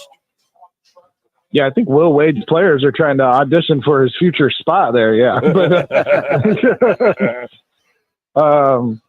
yeah, I mean, there definitely is like a known commodity about GCU when you hear like the national media talk about them, when you hear people here ask the questions. It's not the unknown anymore. This has been a regular thing to be at the tournament 4 of the 5 years under Bryce Drew, and his reputation has grown because of it. But there's also like a brand to the team now. Like, you're going to get a defensive team with GCU. You've got some high-end talent that, can come from different directions as far as scorers, with what Ty Graham Foster was doing last year. He's just getting back to full speed again. Like, he missed the last 3.5 weeks of the regular season and then went into 3 WAC tournament games in 4 days with only a couple days of practice. So he was pretty good in that tournament. And so he should be even better now with more of a rhythm to his game. Paul, if he could just do what he did last year in the tournament, the NCAA tournament, right? I mean, he played really well last year. Oh, I mean, absolutely. And the thing, obviously he's a great scorer, but he's so important defensively. He's a 6'7" wing who you can put on point guards or threes, and he has recovery ability. He has help ability. He's going to get you blocks and steals, and then he's able to start the transition or fill a lane off a transition. And when the Lopes are in their tempo, that makes them a better offensive team on top of their stops. Paul Coral's our guest on the Wright Toyota guest line. Paul, you're going to be matched up against a Maryland Terrapin team, an excellent Big Ten Conference team. They have a lottery pick on the floor and most likely 2 other guys that will spend time in the NBA as well. So set everybody up. How do you believe the matchups will take place, and if indeed the Lopes can slow down the Terps? Yeah, I think there's a lot different feeling about the draw. I think when St. Mary's popped up last year, it was like, ooh, GCU could give them trouble. It just seemed like a more of an advantageous matchup if they could get St. Mary's out of their style. With Maryland, you got the top starting 5 as far as scoring in the nation. They averaged 79 points. That's more than like a fourth of the whole teams in the nation just from their starting five. Now, they're not very deep, but they don't need to be unless they get into foul trouble. And Garrett Queen, you mentioned, he's a guy they kept local, and he's going to go straight to the pros, and they filled some gaps. They had a big, upgrade from last year. They got some shooters, brought in a Jacoby Gillespie from Belmont, real good 6'4" point guard who shoots well. They just don't have holes except for the bench. There's not one statistical area where they're weak. They're just incredibly solid. They probably were underseeded. They probably shouldn't have been sent out coast to coast. So they're probably feeling like they got a raw deal. They're a top 10 team, and they would have been a higher seed if they hadn't lost 4 last-second games. That's how close they are to being like a 2 seed in this tournament. So, a little bit of turmoil going around the Maryland program. The AD's talking about leaving. The head coach doesn't have his contract locked up yet. So they've got a little bit of distraction going around the program right now. But that starting five has a great nickname too, the Crab Five. Yeah. What a nickname! Yeah. Paul, my last one, fill in the blank. The Lopes need to do what to beat Maryland? Take care of the ball. Okay. And that's the thing they've been really good at these last 2 games. They had 8 turnovers in each of the last 2 games because Maryland doesn't make turnovers. So they're not going to help you out a lot in that department. But, their 3-point shooting has come and gone. They've certainly limited their attempts because they're a much better team about getting feet in the paint and playing with tempo and getting inside. But they need to. You there, Jax? Shots than the other team between turnovers and crashing the goal. Jackson Groff. For the thing that I want to see in that game is I want to see can they keep Queen from just going off and slow him down a little bit? And I know that that's a big task. The other thing that I think could help them is if they could, because you already referenced they have a thin bench, is if they could get a couple of those star players in some foul trouble. Because you know as well as I do, if that happens, that changes the entire dynamic of the game. And so those are a couple of things that I want to see, Paul. Yeah, and you look at the Lopes team and what their strength has been the last 2 years. They've been, top 5, top 6 in free throws in the nation the last 2 years because of downhill guys like Tyon Grant Foster and what Jacoby Coles can do in the paint and the block this year, and Colin Moore and Mekhi Williams and their speed. So they're a team that can put some pressure on the team just if they're playing in the open floor and attacking into the paint. They're going to force Maryland to make a business decision, because, Bryce Drew is one of those guys who doesn't mind playing guys with 2 fouls, but most coaches aren't like that. Yeah. No, I agree. Hey, before we let you go ahead and give a shout out to the ladies in the tournament and what Molly Miller has done there. It's sensational. Yeah, well, first off, NCAA did no favors to GCU. Overlapping game times, 1 hour apart.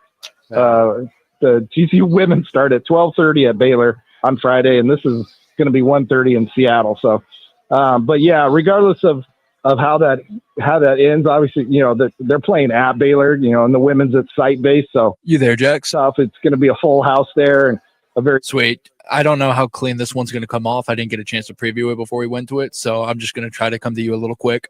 They're going to go in there really confident, and it's a senior-laden team that is very balanced, and they're going to give Baylor, some defensive pressure, and that'll be the key for how they can handle what the Lopes bring to try to get some turnovers.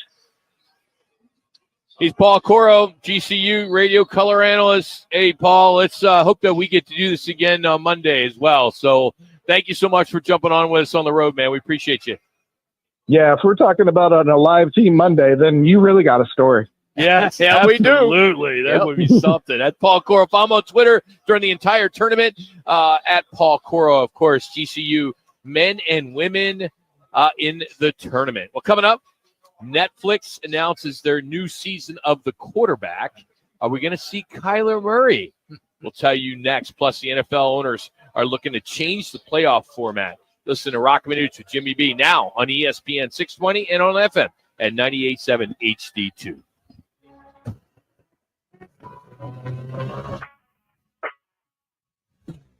Now time for your Roc and Manuch with Jimmy B's bottom of the hour ESPN 620 Sports Center update. I'm Jackson Groff. Let's take a deep dive into the Arizona Diamondbacks up 11-3 in a spring training matchup against the Oakland Athletics. They're up 11-3, top of the 8th inning with a bunch of scoring, including 4 runs in the 6th inning and 4 runs in the 2nd inning. Let's start to March Madness. A bunch of upsets early on. How about 12 McNeese up against 5? 30 seconds. 69-67. 6 BYU took care of VCU 80-71. 4 Purdue took care of 13 High Point 75-63, and 9 Creighton upsets 8 Louisville 89. 15 seconds.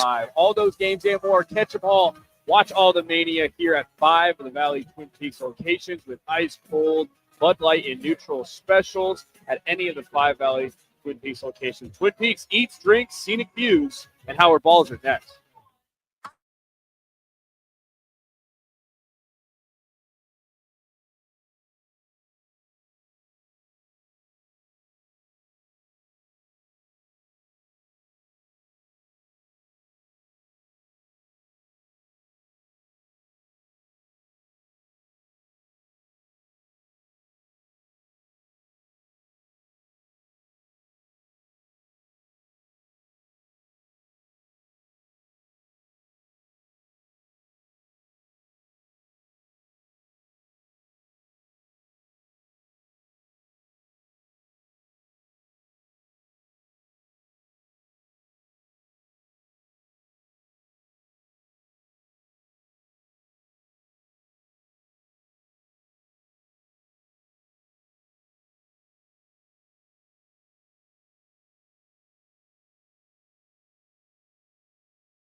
He's been covering the National Football League for close to 50 years. A longtime NFL writer, broadcaster, and co-host of the Pro Football Hall of Fame show on Sirius XM. A Hall of Fame voter, Howard Balzer. Now on Roc and Manuch with Mics are hot. ESPN 620.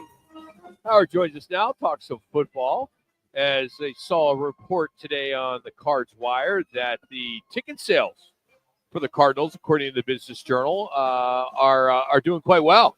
More than 90%, the highest rate in more than a decade, while new season ticket sales have exceeded last year's sales by 50%.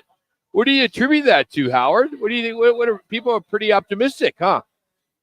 No, it's casitas. I think generally, obviously we all react so many times to the few that are on social media. And when I say few, comparatively to all the fans and all the people out there, it's not that big an audience, but we all know that it's very loud. And so granted, there's always going to be a certain amount of that in any market, whether it's on social media, talk radio, whatever it might be. But a lot of fans don't deal with all that. And I think a lot of these fans have seen the improvement, seen the growth, seen the effort that the team is making to try to get better. And I don't think there's been, you wonder with what they've done in the last week plus, I don't know that that's fueled a lot of it because it hasn't been that much time since they signed Josh Sweat and made some other moves. But like I said, generally, I think, people, kind of have a belief in this program and saw the improvement last year, despite obviously the disappointing finish. So, we'll see if they can keep going on that. But the NFL is the NFL. I mean, people want to be associated with it. They want to be involved in it. And I think that's a big part of why we're seeing those numbers so far that of fans that are either re-upping or coming on board as new season ticket holders. So they believe that 4-game increase in victories was enough then to sell them. Is that what you're basically saying? I'm not, in a sense, yeah. They saw the improvement. I mean, there weren't too many teams in the NFL that improved by 4 games. Now, granted, there's not that many teams that were, won as few as they did the year before that, but that's still a nice jump. And so that was enough to tell fans that we see the progress. I think we see what this team is trying to accomplish. And so they say, okay, we're in. And so that doesn't mean they're signing up for season tickets for the next decade or anything like that. But I think, generally the fan base is positive about what this group with Monty Ossenfort at general manager and what, Jonathan Gannon, the head coach, have done in 2 seasons. So, like I said, there's still a lot to do. Obviously, there's still a lot to improve on. But, I think fans also make decisions. This is the NFL. There's, there's not that many games, and they want to be part of that, be part of that environment. And the other part, guys, like we can't overlook is that even with winning 8 games, 6 of those wins came at home. Yeah. And so I think that was pretty reversing of a trend, if you will, of, man, there had been, until they won that first home game last year, it had been they hadn't won very many home games over the last 2 or 3 seasons. So I think that part of it also says, hey, this is a fun place to be on Sunday afternoon or Sunday evening. And we believe that the team will continue to improve. But they're still saying, hey, we got to see it continue. You reference games. Do you see them moving in another year to 18 or not? I don't. They're going to at some point. When that is, it's difficult to predict. Certainly, they would. Whenever they do it, whether they do it before the current CBA expires or after the current CBA expires, they have to have the agreement of the players to be able to do that. And so the players have put out some strong indications that they want no part of 18. Now that's what they're saying. So basically the message they're saying is if you want to go to 18, we're going to have to get a lot for that because that's a lot of games, it's a lot of wear and tear on players' bodies, longer season. We see the injury factor in this league and how that can affect teams when they have so many guys injured. And if you happen to avoid them, which some teams do, you look at the teams that were there at the end of the season in the playoffs, look at Buffalo, look at Philadelphia, look at Kansas City, Washington. Those were teams that hardly had, they had 5 or 6 guys or less. Buffalo also on injury reserve at the end of the season. So, but, there's always going to be a handful at the bottom, but a big part of the league are, have bigger numbers of 10 or more. And so it's tough. It's tough on players. And so I think that like I said, they're putting out that narrative without saying it, that there's going to have to be a whole lot for us to agree to go to 18 games when it comes to money. Howard Balzer here on ESPN Phoenix 620. Howard, I saw a story today. According to Over the Cap, the Cardinals are still roughly $41.7 million in effective cap space. And then Darren Urban at azcardinals.com said that figure doesn't include Zay Jones or Calvin Beachum. I know we're in the second week of free agency. It sounds like it's really come to a stop. Do you expect them just to fill some holes over the next few weeks, or maybe just wait until after the draft? I think there could be a few. I mean, like you said, there haven't been that many signings this week compared to last week around the league, not just with the Cardinals. They did add a corner today, a young guy from the Bears who's played 3 seasons. But I don't know that they're going to be a blockbuster. You know, who knows? Maybe there's a trade in the works that could bring in a higher number on the cap. But the one thing, and here's the thing about it. You know, a lot of people look at this year in the cap, this year in the cap. Well, teams plan for the future. And I had a note yesterday on Twitter that of the players they've signed so far, or at least of the contracts we know, and there are like a couple that we don't know the contracts, they've added $63 million already to next year's cap because of the way you structure deals a lot of times when a guy signs his first contract with a team. It's a low cap the first year, and then it jumps up significantly in the coming years. So you're planning for that as a team. You're also planning that next year, Paris Johnson Jr. is going to be eligible for a new contract. So will Garrett Williams. If he has a real good year, then he will have completed 3 of his 4 years of contract years. And here's the other thing that everybody always forgets. Like when I say, you look at the number, what it is now, right? Well, in the off season, only the top 51 players on your signed players count against the cap. Top 51. That's it. After the roster reduction, now 53 count, plus guys on injured reserve, plus the practice squad. And all of a sudden, that money starts eating into your cap. I mean, last year, the Cardinals had 17 players on injured reserve at the end of the season. Now, they weren't on IR all year, obviously, but a lot of those guys were on for a bunch of games that are counting against the salary cap. So I know fans look at, they still got all this money. Oh, you can do a blockbuster deal. Well, that money can fritter away relatively quickly, especially when you have to count everybody. 3 minutes. 3 minutes. Mention the practice squad. I mean, that can cost close to $5 million just of your practice squad guys with the 16 players that are on it, or 17 for the Cardinals because the international guy Bernard Saikovich. So there's a lot of stuff in the cap that I think a lot of people don't consider when they're talking about a team. But they do have room to do some things if they choose to. But there's not a lot of big deals that are out there. Most every contract I've seen since last Thursday has been either a 1 or a 2-year contract, and they're not for a lot of money. Howard Balzer's our guest on the Right Toyota Guest Line. So you're saying that Rock, you, and me are the only 3 people who could join the Cincinnati Bengals and try to help Joe Burrow. Is that what you're saying? Well, they already got their 2 receivers signed and re-signed. We knew Jamar Chase was going to be. They weren't going to let him out. But, getting T. Higgins done was important. Now they're trying to get Trey Hendrickson done. But, we haven't, and again, we 2 minutes. 2 minutes. Those contracts of Higgins and Chase. But like I said, a lot of times it's low cap dollars in the first year, and then it jumps up. And so I'll give you an example. Like, we reported Josh Sweat's contract on Cards Wire yesterday. He's only counting a little bit. I think it's around 7.2 something, close to 7.3 million against the cap this year. Next year, it jumps to over 16. The 2 years after that are 23. Jeez. 23 million. Okay. So that's why I say you're always planning for the future. And if all of a sudden you spend a lot of your cap this year, well, all of a sudden you're going to have a lot of it going on the cap in coming years when you still have moves you want to make. And like I said, re-signing some of your key players. Howard, we always enjoy it, man. Thanks for the time. Have a good weekend.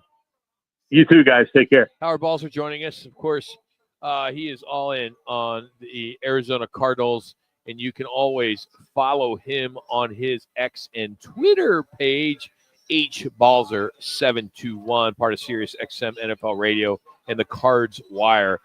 Interesting little note about this new Arizona Cardinal that signed today. He was a teammate of Kyler Murray's in high school. Really? Jalen Jones. So he reunites with his high school teammate in Kyler Murray. So that's kind of cool. Yeah. Maybe keep him in line. You mean so he's not playing Call of Duty 24/7? You never know. They may. Hey, when we come back, we'll Clear to get wrap. you caught up Clear to with wrap. all the games today. 2 big upsets. We'll tell you about those. See how your bracket's doing. Everybody that jumped in our Twin Peaks fan pick'em bracket, we thank you. We appreciate you being part of it as we're out here at the Camelback location. Been here all week, and a great place to watch games. Great specials, happy hour, everything going on here at Twin Peaks. Thanks to Bud Light and Neutral features at all 5 Valley locations. Twin Peaks eats, drinks, scenic views. We'll be back right here on ESPN 620.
It's the Lerner and Rowe one call, that's all call of the day. If you're looking for a full service law firm, just make one call, that's all. 602-977-1900. Lerner and Rowe, voted Arizona's best law firm. Aaron is not the player that he used to be. Aaron doesn't get the same allowances, doesn't get the same kind of leash that maybe he did 10 years ago. Maybe they would have, maybe Cam Hayward may be saying something totally different if this was 2015, 2014, and Aaron was playing at that level. He may be saying, look, we'll wait till week 1 if we have to.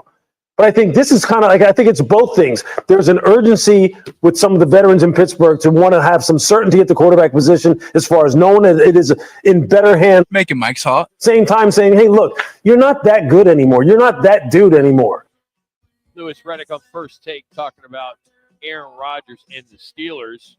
Kind of plays into our State 48 Roofing It's Your Call question of the day. Of course, State 48 Roofing is the #1 referred roofer in Arizona, proudly serving Arizona residential commercial markets for over a decade. Where will Rodgers end up? Giants, Steelers, retirement, or other? Those are your 4 choices, and the results are? Well, if it would load, it would be. I could give them to you, and it is still just spinning. Finally, it has come about.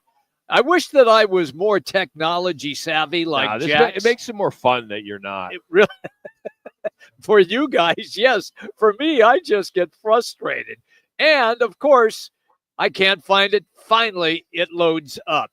The Giants at 23.8%.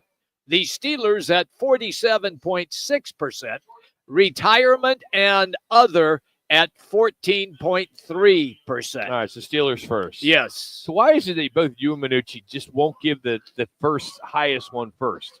You guys always just read it like Anchorman because that's the way it listed on there, right? When you if you're giving results of something, like yes. you as a play-by-play guy, wouldn't you give? I'd give the 40% first. I would. Okay. Yes. So would you like me to do it that way? Yeah. Just start over. Take 2. Okay. So what are the results in our It's Your Call question? Right now, Rock, thanks for asking. The Steelers are in control at 47%, followed in second place by the Giants at 23%, retirement and other tied for third at 14. Good. All right, so Steelers. All right. All right, here's some wins for you today with your bracket. It all started with an upset this morning. Creighton took care of Louisville 89-75. Some other upsets. McNeese 69-67 against Clemson. They were up 31-13 at the half in that one. McNeese now moves on. BYU took care of VCU 80-71. Purdue score doesn't really give a good indication of this one because it was a little bit closer as High Point kind of got into that in the second half. They did beat them 75-63. Wisconsin all over Montana 85-66. Auburn over Alabama State 83-63. And the biggest blowout of the day, Houston over SIU Edwardsville, 78-40. The halftime score of that one, 52-24. You got one game going on. It's just about over, and that is Gonzaga is going to beat Georgia. They have just, I believe, won that game 80. I'm not sure what the score is. It's somewhere. It was 89-68 with 30 seconds left. So here's what's still to come. We got a tip-off coming in a couple minutes with Tennessee and Wolford. That is on TNT. At 4:10, it's Kansas and Arkansas. Watch out for Arkansas on that one. Yale and Texas A&M at 4:25. And rounding out the 4 o'clock games, this is the game that I cannot wait to watch. Drake and Missouri. Yep. Drake and Missouri. At number 11, Drake, 30-3. Big wins over Kansas State, FAU, a few other big schools. They have had a good year. So I'm anxious to see how Missouri does. Missouri, a really good team as well. But I that's one of my upsets. It's one of my upsets that I have picked as well. I also had Creighton moving out with their win today. As I really like this Drake team. They are a shooting team that can play at a fast pace, or if they are forced to slow down, they have a solid setup as far as their offense is concerned around the perimeter. Derek Sturtz is the guy to keep an eye on. If you are a Drake Bulldog fan, that dude can light it up and could go for either 20 to 30 points in the game today. What's on tap? Brought to you by the Roc and Manuch Chamber by Dos Equis. All right, tomorrow. I just gave you the games for tonight in NCAAs, but tomorrow, Grand Canyon in Maryland. That tips off at 1:35 on TBS. Later in the afternoon, Akron is at Arizona. They play Arizona. That game is up in Seattle. Both those games are in Seattle. That's on True TV at 4:35. Diamondbacks got a night game. They will be out of Maryville to take on the Brewers. Cavs are in town. Yep. Cavs struggling a little bit. Lost right 3 now. in a row, What's Rock. going on? Yeah, with the lost 3 in a Cavs? row. That'll be on 98.7 Arizona Sports at 7 o'clock. So good stuff there. Some baseball over the weekend if you want to make some plans. The Giants in Scottsdale will be hosting the Diamondbacks. And then you got a split squad on Sunday. Diamondbacks are at the White Sox over there in Camelback Ranch. And they'll be hosting the Padres at Salt River Fields. And that's the game that will be on Arizona Sports 98.7. I'm really looking forward to the Suns and Cavaliers tomorrow night. And just what you referenced with the Cavaliers all of a sudden on this road trip and have lost 3 in a row. They had won 16 games in a row. They earned a break. Right? So you're cutting them a little slack is what you're telling me? In 16, didn't they win like 14 or 12 No, or they something won already? 15 in a 15 row and prior then to that. Yeah, then 16 in a row. Yeah. So for them to fall 3 in a row, it'd be nice to see them go 4 in a row. I knew you were going that would be to a say nice that. confidence builder. Maybe the Suns. Gosh, I can't believe I'm about to say this. Okay. I sound like Manuch. I was going to say, are you Manuch right now? Being a hopeful Suns guy? I don't want to be a homer, but I do want them to have success. Yeah. I mean, how great would the narrative be if, they have a 2-game winning streak, the first one since January, and then they take care of business with Cleveland, and then they just keep winning.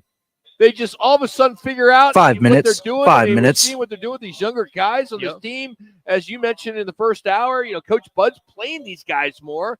I mean, Ryan Dunn got, 30 minutes? 30 minutes. Yesterday. Yep. So we're seeing him kind of utilize these guys, and maybe he's finally figuring out the secret sauce or the recipe to make this team win some games. That's why I want to watch this game tomorrow night. I'll probably go to a refreshment stand so I can watch the Suns and then also March Madness as well. But it's a game that will be a telltale sign about if indeed the Suns, as Rock just said, found the secret sauce. Because I'm not so sure yet. I'm not going to say, they're rolling when they beat a awful Toronto team and a Chicago Bulls team that is in the play-in tournament right now in the East and has had their struggles all season long. They have a losing record. Now they're going to play one of the top teams in all of the NBA in the Cleveland Cavaliers. And yes, they had won 16 in a row. Now they have dropped 3 in a row. And it started when the Orlando Magic won at Cleveland. And now the Cavs have dropped 2 on their recent road trip, and they have the Suns at the Phoenix Arena tomorrow night. Hey, we talked about it briefly, but McNeese State, taking care of Clemson, but you are going to see a narrative online about college basketball fans crushing the officials for calling a fairly soft technical, which kicked out one of their top players. The score was like 51-38. There were 6 minutes left in the game, somewhere around there. And this technical foul has really upset a lot of people because Clemson was making 3 a little minutes. bit of a run 3 then, minutes. and they feel, the Clemson fans at least feel that and people that brackets were busted are, they were screwed, and that there was something out there that they wanted McNeese State to beat Clemson. I don't see any of that. I mean, I can't stand it, but I get it. It's why there's social media. That's why you have an opportunity to kind of spill your guts. But they said the technical foul was a big deal at the time. I agree. But there's 6 minutes left in the game.